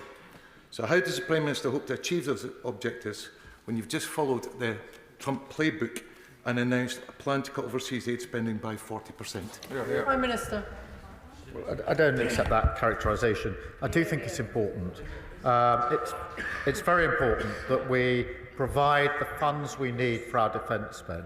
And what we've got from the SNP is what we had at the budget, which is, yes, they want the biggest provision of money and finance to the Scottish Government that has ever happened under devolution, but no, they don't want to say how they'll pay for it. Yes, they want the increase in defence funding, but no, they don't want to say how they can pay for it. That's unserious. Josh Simons. Thank you, Madam Deputy Speaker. In recent months, the party opposite, who apparently lack the stamina that the Prime Minister displayed over the weekend, have confidently and repeatedly pronounced to the Prime Minister what the United States President will and won't do, all of which has turned out to be bluff and bluster. So does the Prime Minister agree that it is the UK government that has the best intelligence to support the UK national interest, and that the UK national interest would be better served with a bit less bluff and bluster and a bit more optimism about what this great country can do to lead to make our world and our people more secure? Prime Minister. Well, I agree with that. And look, I'm proud of the fact that as a country, over many, many decades and throughout our history, we've always stepped up when it's been necessary to step up. It is now time again to do so. We will do so, and I'm really pleased that by and large we've got full support across the House at a time when we need to step up. Alberto Costa. Thank you, Madam Deputy Speaker. Over the last few days, the Prime Minister has really risen to the challenge, and it's right that most in this House have this afternoon commended him for being a statesman. In his statement, he said that the lasting peace must guarantee the sovereignty and security of Ukraine. Is this the Ukraine of pre-2014? Is it the Ukraine of pre-2022? Or is it the Ukraine currently under occupation from Russia? It's really important that our European allies and America, as well as Ukraine, send the right message to China, who will be looking at this very carefully. If they think that they can brutally invade Taiwan and secure a piece of territory there under some future security deal, that will not be good for anyone in the West. Will the Prime Minister bear that in mind? Prime Minister. Well, he makes a very good point in relation to those around the world that will be looking in and observing the way in which we deal with Russia and deal with the risks from Russia. But it only underlines that any discussion about Ukraine must be done with Ukraine at the table, not by others. Dave Robertson. Thank you, Madam Deputy Speaker. It's clear that Russian aggression is making our continent less safe. And I think what we've seen in the last week is this House, largely, but this government particularly, and absolutely this Prime Minister, rising to that challenge. Yeah. Can I ask my right honourable friend what steps he's going to take to ensure that our European allies also rise to that challenge and commit to spending 2.5% of their GDPs on defence? Prime Minister. We're working together to do what we can to ensure that all of our colleagues rise to this particular challenge. That is to do with capability, spending and coordination, and that's amongst the things we've been discussing quite intensively over this weekend. Luke Evans. The difference between decent and deceit may only be one letter, but it's the gap. The gap defines a man's character. And after what we saw on Friday, whatever the context of that meeting, when the Prime Minister next speaks to President Trump, will you remind him of this and make sure that decency is at the centre of any of those negotiations? Prime Minister. My absolute focus, I mean, look, nobody wanted to see what we saw on Friday. I don't think there's any dissent to that. But it is important that we pragmatically work forward to what matters most, which is lasting peace in Europe. And that is what conditions the approach that I've taken to this throughout the last few days. Andrew Lewin. Thank you, Madam Deputy Speaker. I want to thank the Prime Minister for his leadership and particularly the difficult but decisive decision to have that immediate increase in defence spending. But he said earlier from the dispatch box that the tough choices were not done, and he's absolutely right. And with a view to the future, I wonder if he's able to say a little bit more about this idea of a rearmament bank, and whether, whilst I appreciate this is only at conceptual stage, it's something that we could do together with our European allies, but also our friends in the Commonwealth as well. Minister. Look, I do think we should look at all options, and I think this is one of the options that should be taken very seriously, and that is what we're doing. It is important. Ben Maguire. Thank you, Madam Deputy Speaker. I commend the Prime Minister's efforts to galvanise Europe and make it clear Ukraine's security is Europe's security. Given President Trump's reluctance to support Ukraine, isn't it time the government brings forward emergency legislation to seize Russian assets, which can directly support the defence of Ukraine and its people? Minister. I think he's heard my answer on this. We are looking at what can be done, but it's complicated and it's got to be done if it's to be done with others. James Naish. Thank you, Madam Deputy Speaker. I spoke to dozens of people on the doorstep over the weekend who welcomed the significant steps that the Prime Minister has taken to protect Europe's borders and genuinely value his leadership on this extremely important matter. So I thank him on my constituents' behalf. The Prime Minister will be aware that over the past week, Russia has launched over 1,000 attack drones, nearly 1,300 aerial bombs and more than 20 missiles at Ukraine. Population centres continue to be targeted with the aim of killing Ukrainian civilians. Would he agree that strengthening Ukrainian air defences is pivotal, and welcome Lithuania's announcement last week that it will soon hand over RBS-70 short-range air defence systems to Ukraine? Prime Minister. Well, he makes a good point, and we should not lose sight of the fact that whilst we're discussing security guarantees and the like, Russia has been unrelenting in its attack on civilians, ramping it up whilst we talk of how to resolve this issue. And of course, we should do everything we can to assist them with their air defences. Dr. Kieran Mullen. Deputy Speaker, the Prime Minister will know that one of the challenges is American voices that suggest their focus should be on China and not Europe. I think a victory for Russia would also be a victory for China. But at a time when we're asking America to focus on our strategic interests, we should be willing to demonstrate our commitment to theirs. So in that regard, could he reconfirm his commitment to AUKUS and update the House on progress in that regard? Prime Minister. Well, let me recommit to AUKUS and our strong support for AUKUS, and the point he makes is absolutely right, that China is watching very carefully what is happening in Russia, and we should always bear that in mind. Mark Sewards. Thank you, Madam Deputy Speaker. It's clear that through his actions over the last few days, and indeed the questions that have been asked across the House today, that the Prime Minister has restored Britain's place on the world stage. As a patriot, I thank him for that. It's also clear just how hard he's working to ensure that there is a sustainable and lasting peace in Ukraine. Now, I still find myself speaking to individuals, and I believe they are a minority, who question why we are still sending money to Ukraine. Why isn't this money being spent on Britain? Please can the Prime Minister say what he would tell them, why it's in Britain's direct national interest to ensure Ukraine wins this peace from a position of strength. Prime Minister. Well, he makes a very good point. It is in our national interest because insecurity and conflict in Europe always washes up on our shore. It has already done that. The cost of living crisis is far worse because of the conflict in Ukraine. Oil prices, energy prices have gone through the roof in the last few years because of the conflict in Ukraine. Working people in Britain are already paying the price, and there will be an even bigger price if we do not have a sustained and lasting peace in Ukraine. This is about Ukraine's sovereignty, of course it is, but it is also about the safety and security of Europe and the safety and security of our country. That's why it's in our national interest for us to take the steps that we're taking. Neil Shastri-Hurst. Thank you very much, Madam Deputy Speaker, and may I join others in commending the Prime Minister for his diplomatic leadership over the last few days. Can the Prime Minister set out what steps he is taking to discourage third nations from providing hardware that the Russian military can then use to prosecute their illegal war?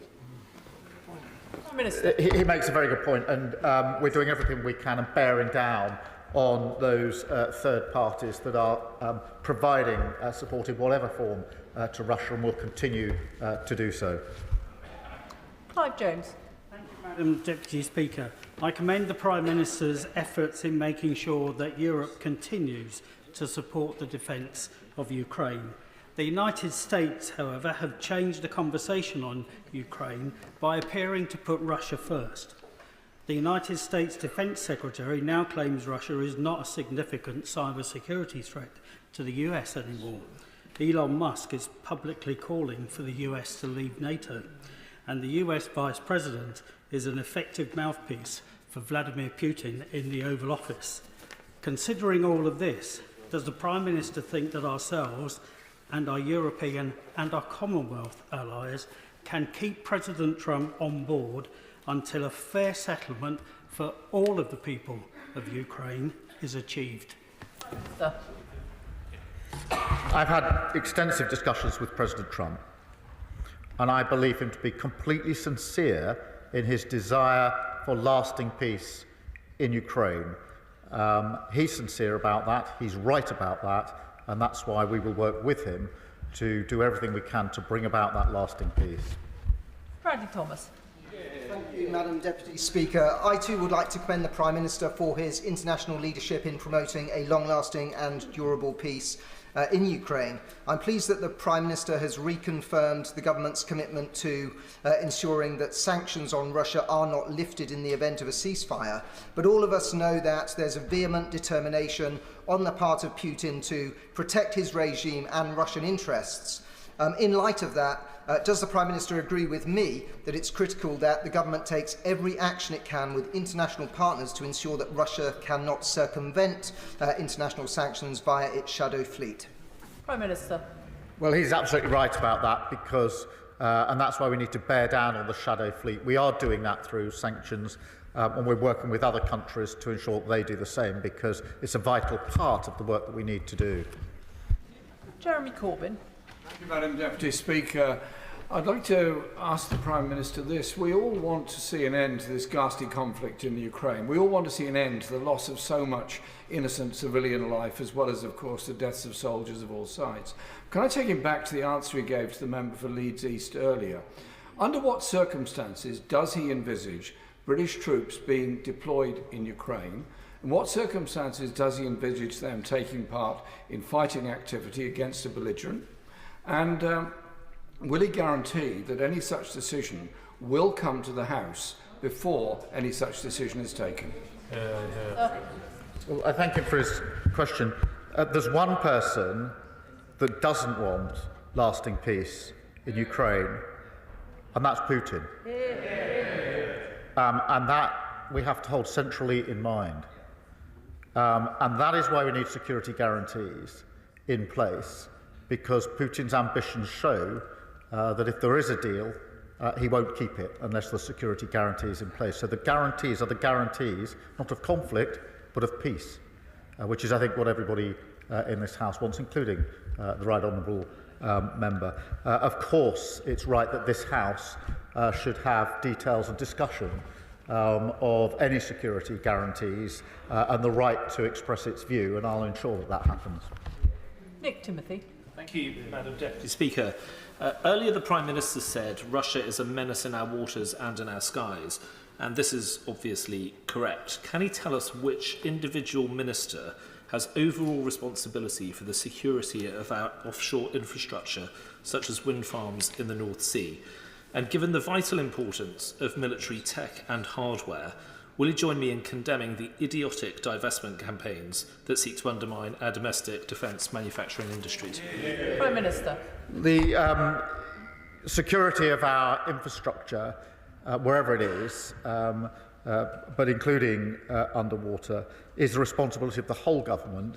But most of all, it is my responsibility as Prime Minister to ensure the safety and security of our country and the threats to our country. They come in many forms, and I take that responsibility extremely seriously. Chris Coughlin. Thank you, Madam Deputy Speaker. US security guarantees for any peace agreement in Ukraine are, of course, highly desirable, but given that the US Defence Secretary appeared to explicitly rule them out, we must, of course, consider other scenarios, and they should not be a showstopper. With that in mind, European NATO GDP alone is 10 times the size of Russia, yet Russia spends $40 billion more annually on the war in Ukraine than Ukraine and her Western allies. So does the Prime Minister agree with me that if we were to close and exceed that gap today, perhaps by seizing the $300 billion in frozen Russian assets to do it, Ukraine would have a credible path to victory and a just peace? Prime Minister. On the question of security guarantees, it is important that the US and the UK teams are working together on this, and I take comfort from that and concentrate on that. I don't think that's highly desirable. I think it's essential, and that we should be putting everything into ensuring that that's the way that we move forward. On the question of the assets, he's heard my answer. I understand why he asks it, but it is a complicated question. Ben Obsijekti. Thank you, Madam Deputy Speaker. I too thank the Prime Minister for his support to President Zelensky yesterday, following the circus that was his meeting with President Trump and Vice President Vance in the Oval Office. But following the Prime Minister's discussions with President Trump last Thursday, can the Prime Minister provide assurance regarding the ongoing presence in this country of the USAFE at current levels, and give reassurance that the US's £500 million DIO investment in the European Infrastructure Consolidations Project's new Joint Intelligence Analysis Complex, RAF Molesworth, also the home of the NATO Intelligence Fusion Centre, will not be put in jeopardy given the change in European posture of the new US administration? Prime Minister. I'm absolutely clear that President Trump and I want to strengthen the relationship between our countries. We've spoken openly about it. We are very close on defence and security. We both know that, and we both want to strengthen that alliance, and that is a good thing for both the United States and the United Kingdom. Robin Swan. Thank you very much, Madam Deputy Speaker, and can I thank the Prime Minister for his leadership over the weekend. In a statement, he talks about UK jobs, UK skills, UK finance pulling together for our national interest. So can also welcome the announcement of the £1.6 billion investment in Thales and Belfast in regards to the procurement of those 5,000 air defence missiles, which will defend Ukraine, but will also defend our democracy. But while that investment in our private sector is welcome, can I just ask the Prime Minister also to remember to invest in our armed forces personnel, who we currently will require and who currently we need and want to support, as we ask them to step forward into a very challenging time as well. And while there may be those making comment around the quantity, can the Prime Minister also remind others listening and watching that it's the quality of our armed forces that count? Prime Minister. Well, he's absolutely right about the quality of our armed forces, and we're all very proud of what they do in the vital defence of our country. And I'm very pleased that we've been able to progress with the deal in Belfast, so those jobs, well-paid jobs, will be there in Belfast, and of course the jobs in the supply chains that will then feed in to that contract. James McCleary. Madam Deputy Speaker. And can I add my own congratulations to the Prime Minister on this weekend's successful summit. It was refreshing to see a British Prime Minister not only standing alongside our allies, but working constructively with them and putting us at the heart of Europe, where we belong. So can the Prime Minister tell me how he intends to maintain the positive momentum from this weekend and ensure that Britain's voice is heard loud and clear, particularly in the European Union, as they continue their own internal discussions on how to support Ukraine and counter the threat from Russia? Minister. I thank you. We will continue our discussions with our European allies. They have meetings this week. There are further follow-on meetings planned coming out of yesterday. But obviously, as he will understand, between those meetings, we're in constant touch with each other about how we take forward the plans that we're working on. John Cooper. Thank you, Madam Deputy Speaker. Scottish soldiers could be on the ground in Ukraine within a year. That was the headline in the Herald newspaper this morning, based on quotes from First Minister John Swinney in answer to questions from the BBC. Notwithstanding that the British armed forces have many fine and gallant young Scots serving with them, can the Prime Minister confirm that the decision, the burden indeed, on deploying British troops anywhere sits with him and with this House, and not with a divisive First Minister at the head of a devolved administration? Prime Minister. Yes, and a good thing too, because I think the First Minister confirmed his view that we should weaken our defences by getting rid of the nuclear deterrent. What a good thing it is that the security and safety and defence of the whole of the United Kingdom rests with this government here. Callum Miller. Thank you, Madam Deputy Speaker. May I thank the Prime Minister for his statement and for his leadership. He will have heard the support of the Liberal Democrats and many across the House for his leadership in Europe and for correctly identifying Russia as the threat in this scenario. So I wonder if he shares my concern, having referred earlier to the Russian cyber threat to the NHS, amongst other things, that overnight US Defence Secretary Hesketh has announced the stepping back of US counter-cyber measures against Russia. Does the Prime Minister believe that this is a good choice by the Americans? I'm not going to provide a running commentary on American decisions, but on the point he makes, there have already been attacks, cyber attacks on our NHS, and we have to be vigilant to those attacks. The Russian threat is multifaceted, and everything pretty much is being weaponised, and that's why it's important that we make the link with what's happening in Ukraine back always to what's happening in our country. Tessa Munt. Thank you, Madam Deputy Speaker. Can I thank the Prime Minister for everything he's done over the last few days? It's admirable. Can the Prime Minister endeavour to ensure that we prioritise military spending on outcomes rather than strictly the amount of money that's spent? As the rush to avoid criticism of underspending very often means that cost effectiveness can be lost.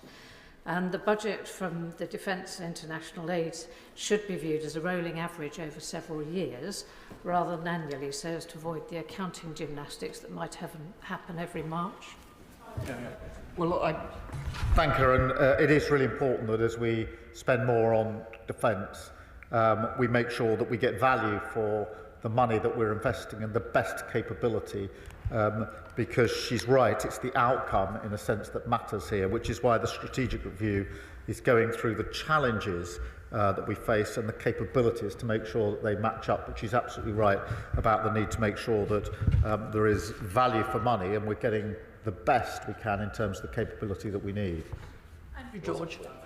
Deputy Speaker, I warmly congratulate the Prime Minister both for his actions and his leadership in recent days, and indeed his stamina here this afternoon.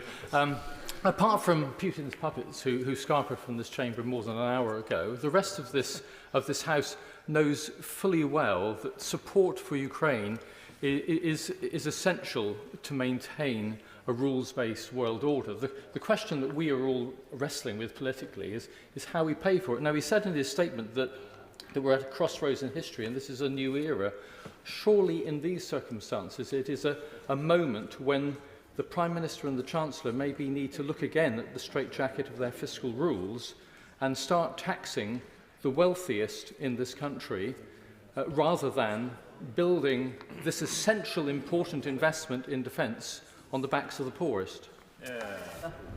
Well, I thank him for his question. I do think it's really important that we are able to fully fund the increase in defence spending. We're able to explain where the money is coming from straight away. We need certainty and security in our economy, and we shouldn't lose sight of the fact that if we lose security in our economy, all of our budgets will be affected by that, and we will all be a lot poorer for it, which is why we've taken the approach that we have. Fiscal rules are important. We will stick to them. But we will look with others at innovative ways of ensuring that we can raise the necessary money as we go forward.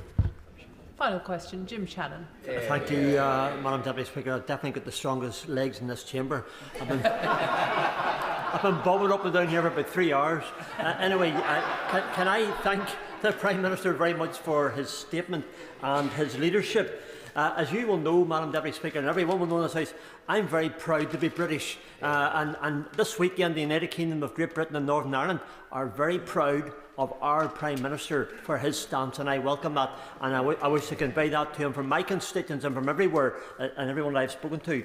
Whilst as a party we welcome the contract for £1.6 billion to supply thousands of advanced air defence missiles to Ukraine, announced by the Prime Minister yesterday, and on the front pages of the papers in Northern Ireland today, the deal will also secure 200 new jobs for Talis as well.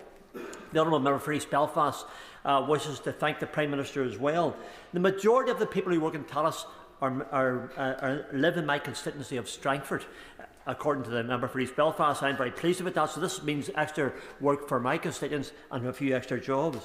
I welcome equally the very clear indication that we are standing firm in support of Ukraine as it battles against Russia. So will the Prime Minister please confirm that this support will seek to broker peace, but ensure that this is not until the right thing is done by the people of Ukraine, and this remains our foundational principle. Thank you.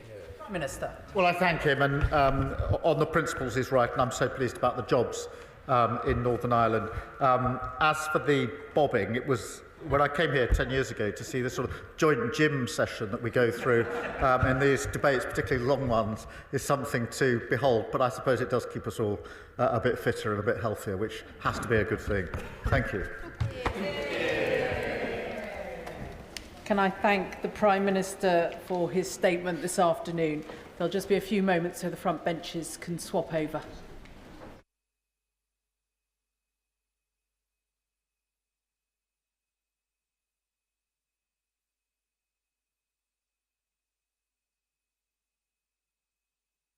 Clerk will now proceed to read the orders of the day. Finance Bill, not amended in committee and as amended in Public Bill Committee, to be considered. Now. We will begin with new clause 1, with which it will be convenient to consider other selected new clauses and amendments as listed on the selection paper. I call James Wilde to move new clause 1. Thank you very much, Madam Deputy Speaker, and I'll be moving new clause 1, 2, 3 and speaking to amendments 67 to 69 tabled in my name. It's now 124 days since the Chancellor delivered the first Labour budget in 14 years, the so-called growth budget. But, Madam Deputy Speaker, it feels like longer. Inflation is up, taxes are up, borrowing is up, unemployment's up, energy bills are up. I could go on, but most tellingly of all, growth is down. The Bank of England has just cut its growth forecast for this year in half to just only 0.75%. Little wonder that business confidence has plummeted, with firms warning of fewer jobs, lower wages and higher prices. And instead of backing risk takers and supporting wealth creators as we on this side of the House do, this is a finance bill and a budget that attacks enterprise, delivers lower growth, higher borrowing and higher taxes. I'll turn now to new clause number 1, Madam Deputy Speaker, concerning pensioners. Millions of pensioners were left out in the cold this winter when the government took away their winter fuel payments. Now millions only in receipt of the state pension face paying income tax on it. I would happily give us. I'm grateful for the Shadow Minister giving way. When the government decided to take away the winter fuel payments, one of the things they said was you could go for pension credit to try and get some support. The problem is there are huge delays in getting pension credit. When it was first put out, it was 84 days. 500 new staff have been brought in, but it's still 56 days above the 50-day limit that's supposed to be there. Does he share my concerns? This is the problem, that these people are now passed through winter and still don't have the funds that they're entitled to under this government, and they're not there. I absolutely agree with my honourable friend, who's done stellar work in drawing those delays and the waiting times to get that data out of the department. And of course, we know if everyone who took up pension credit who's entitled to it did so, that would wipe out the savings that the Chancellor wanted. So the idea that she wanted all of those people to take up pension credit, I think, is for the birds. So this amendment would require the government to review how many people receiving the new state pension at the full rate will be liable to pay income tax in the coming years. In the general election, we were very clear that people only in receipt of the state pension should not pay income tax on it. However, recent forecasts suggest that an estimated 9 million pensioners will pay income tax on their state pension from April 2026. Pensioners can't easily alter their financial situation, yet they were given just 6 months' notice that they'll be losing their winter fuel allowance, so they cannot be blindsided for a second time by the taxman. At the committee, the Minister said the data on this was available, but I don't think that is correct, because the figures he referred to do not break down the cohort, the group that we're talking about here, recipients of the full rate of the new state pension. So will he commit to publishing data on how many people receiving the new state pension will pay income tax on it?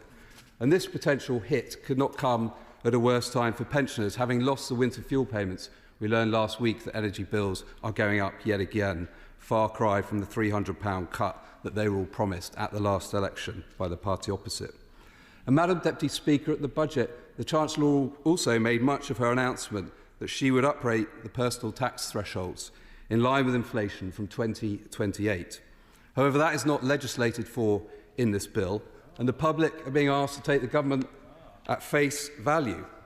Yet recent reports suggest this promise may be dropped, given the impact of the budget on growth and higher borrowing. So given the number of broken promises we've seen since the election, can the Minister reconfirm from the dispatch box the government's commitment to unfreeze those thresholds in 2028? And as well as pensioners, it's working people that cannot afford the cost of this Labour government. Working people that the Prime Minister promised at the election he would not hit with higher taxes, and then broke that promise with the £25 billion a year jobs tax. I happily give way. Mr Osborne. Can I thank the right honourable friend? Can he just confirm which government it was that left taxes at a 70-year high, and also which government led to interest rates at a record high and inflation at a record high that stung so many mortgage holders? James Wild. Well, the last government had to deal with a global pandemic and an energy price shock. But I'm happy to enlighten the honourable gentleman who obviously hasn't read the Red Book. Taxes are going up. They're going up to record high levels under the budget and this finance bill that he is supporting. So if he's worried about the tax burden, then he shouldn't be voting for this finance bill today. And households are facing financial challenges, and the measures in this bill will only make things worse. The OBR predicts that real household disposable income will fall by 1.25% by the start of 2029, largely due to the measures in the budget. So new Clause 3 requires the Chancellor to publish an assessment of the impact of the changes on household finances. It's the choices that this Chancellor and this government have seen that means borrowing is increasing, meaning interest rates will be higher for longer, people's mortgages will be higher, and see hard-working families paying billions of pounds to pay off the debt interest. The government inherited inflation at target. Since then, inflation's gone up, meaning less money in people's pockets. And while it's the Chancellor's wider mishandling of the economy that's attracting the headlines, the measures in this bill will have a direct role in squeezing households. Whether it's higher stamp duty, increased alcohol duty, air passenger duty, capital gains increases, vehicle excise duty, or changes to the tax treatment of hybrid vehicles and many other measures in this bill, the costs of this bill will be felt directly by households across the UK. And when households are stretched, it's essential we have transparency about what the actions of the government is taking are doing to their incomes. Give way. I'm grateful to my honourable friend. Of course, the big measure in the budget on tax raising was, as my honourable friend says, the national insurance contributions rise, 25 billion impact on the economy. And yet, once you've taken off compensation for the public services and the negative impact on activity, it only nets about 10 billion.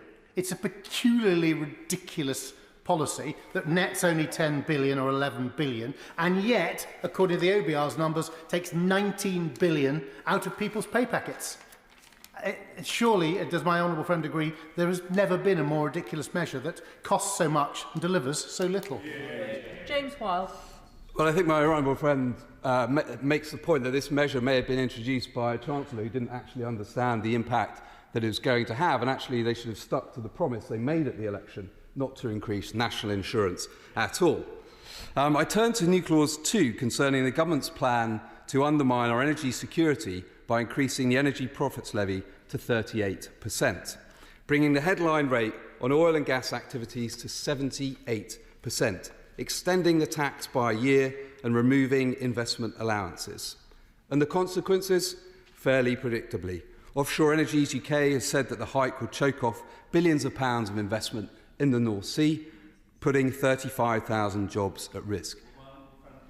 I give way to the honourable member. Does my honourable friend not agree that if such a rate is good enough for Norway, a clean energy superpower, is it not good enough for the United Kingdom?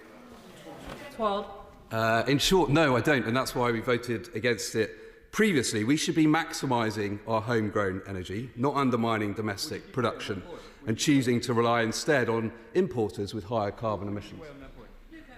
I agree entirely with the Shadow Minister. Isn't the point the Prime Minister has come to this dispatch box only today to talk about how economy is security. Security starts with our defence and looking after ourselves, including energy security, as the question came. So isn't it ridiculous to not use our North Sea oil, our own reserves, to make sure we have that security, the cleaner side of oil and gas too, as well as the jobs, all without importing it in a volatile world?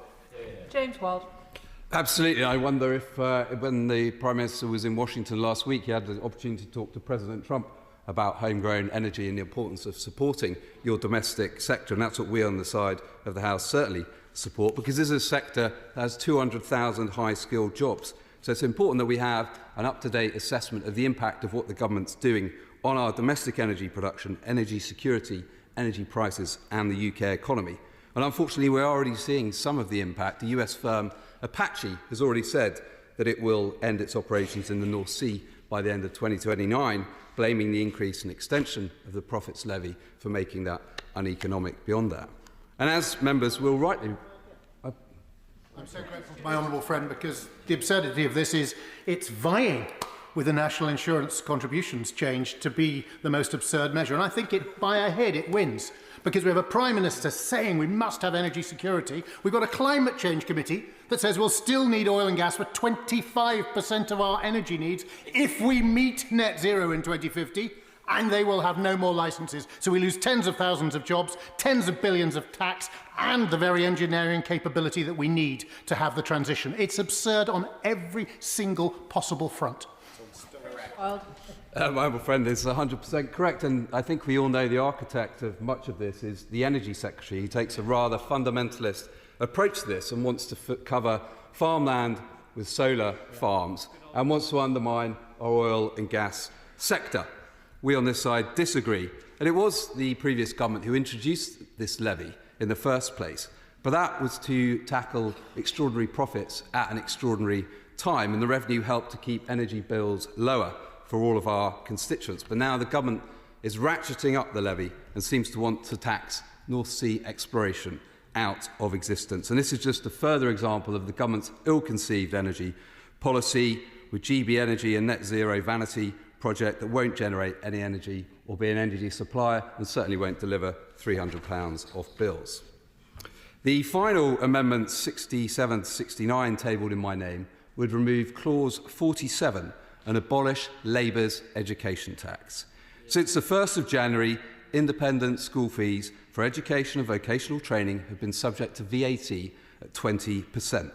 The first time that education has been subject to VAT. And why is that? Because education is a public good, so we do not tax it.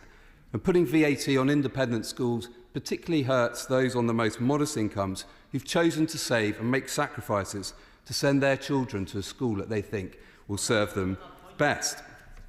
I give way to. Thank you, Minister, for giving way. It's one of the issues later on I'd like to make a comment on.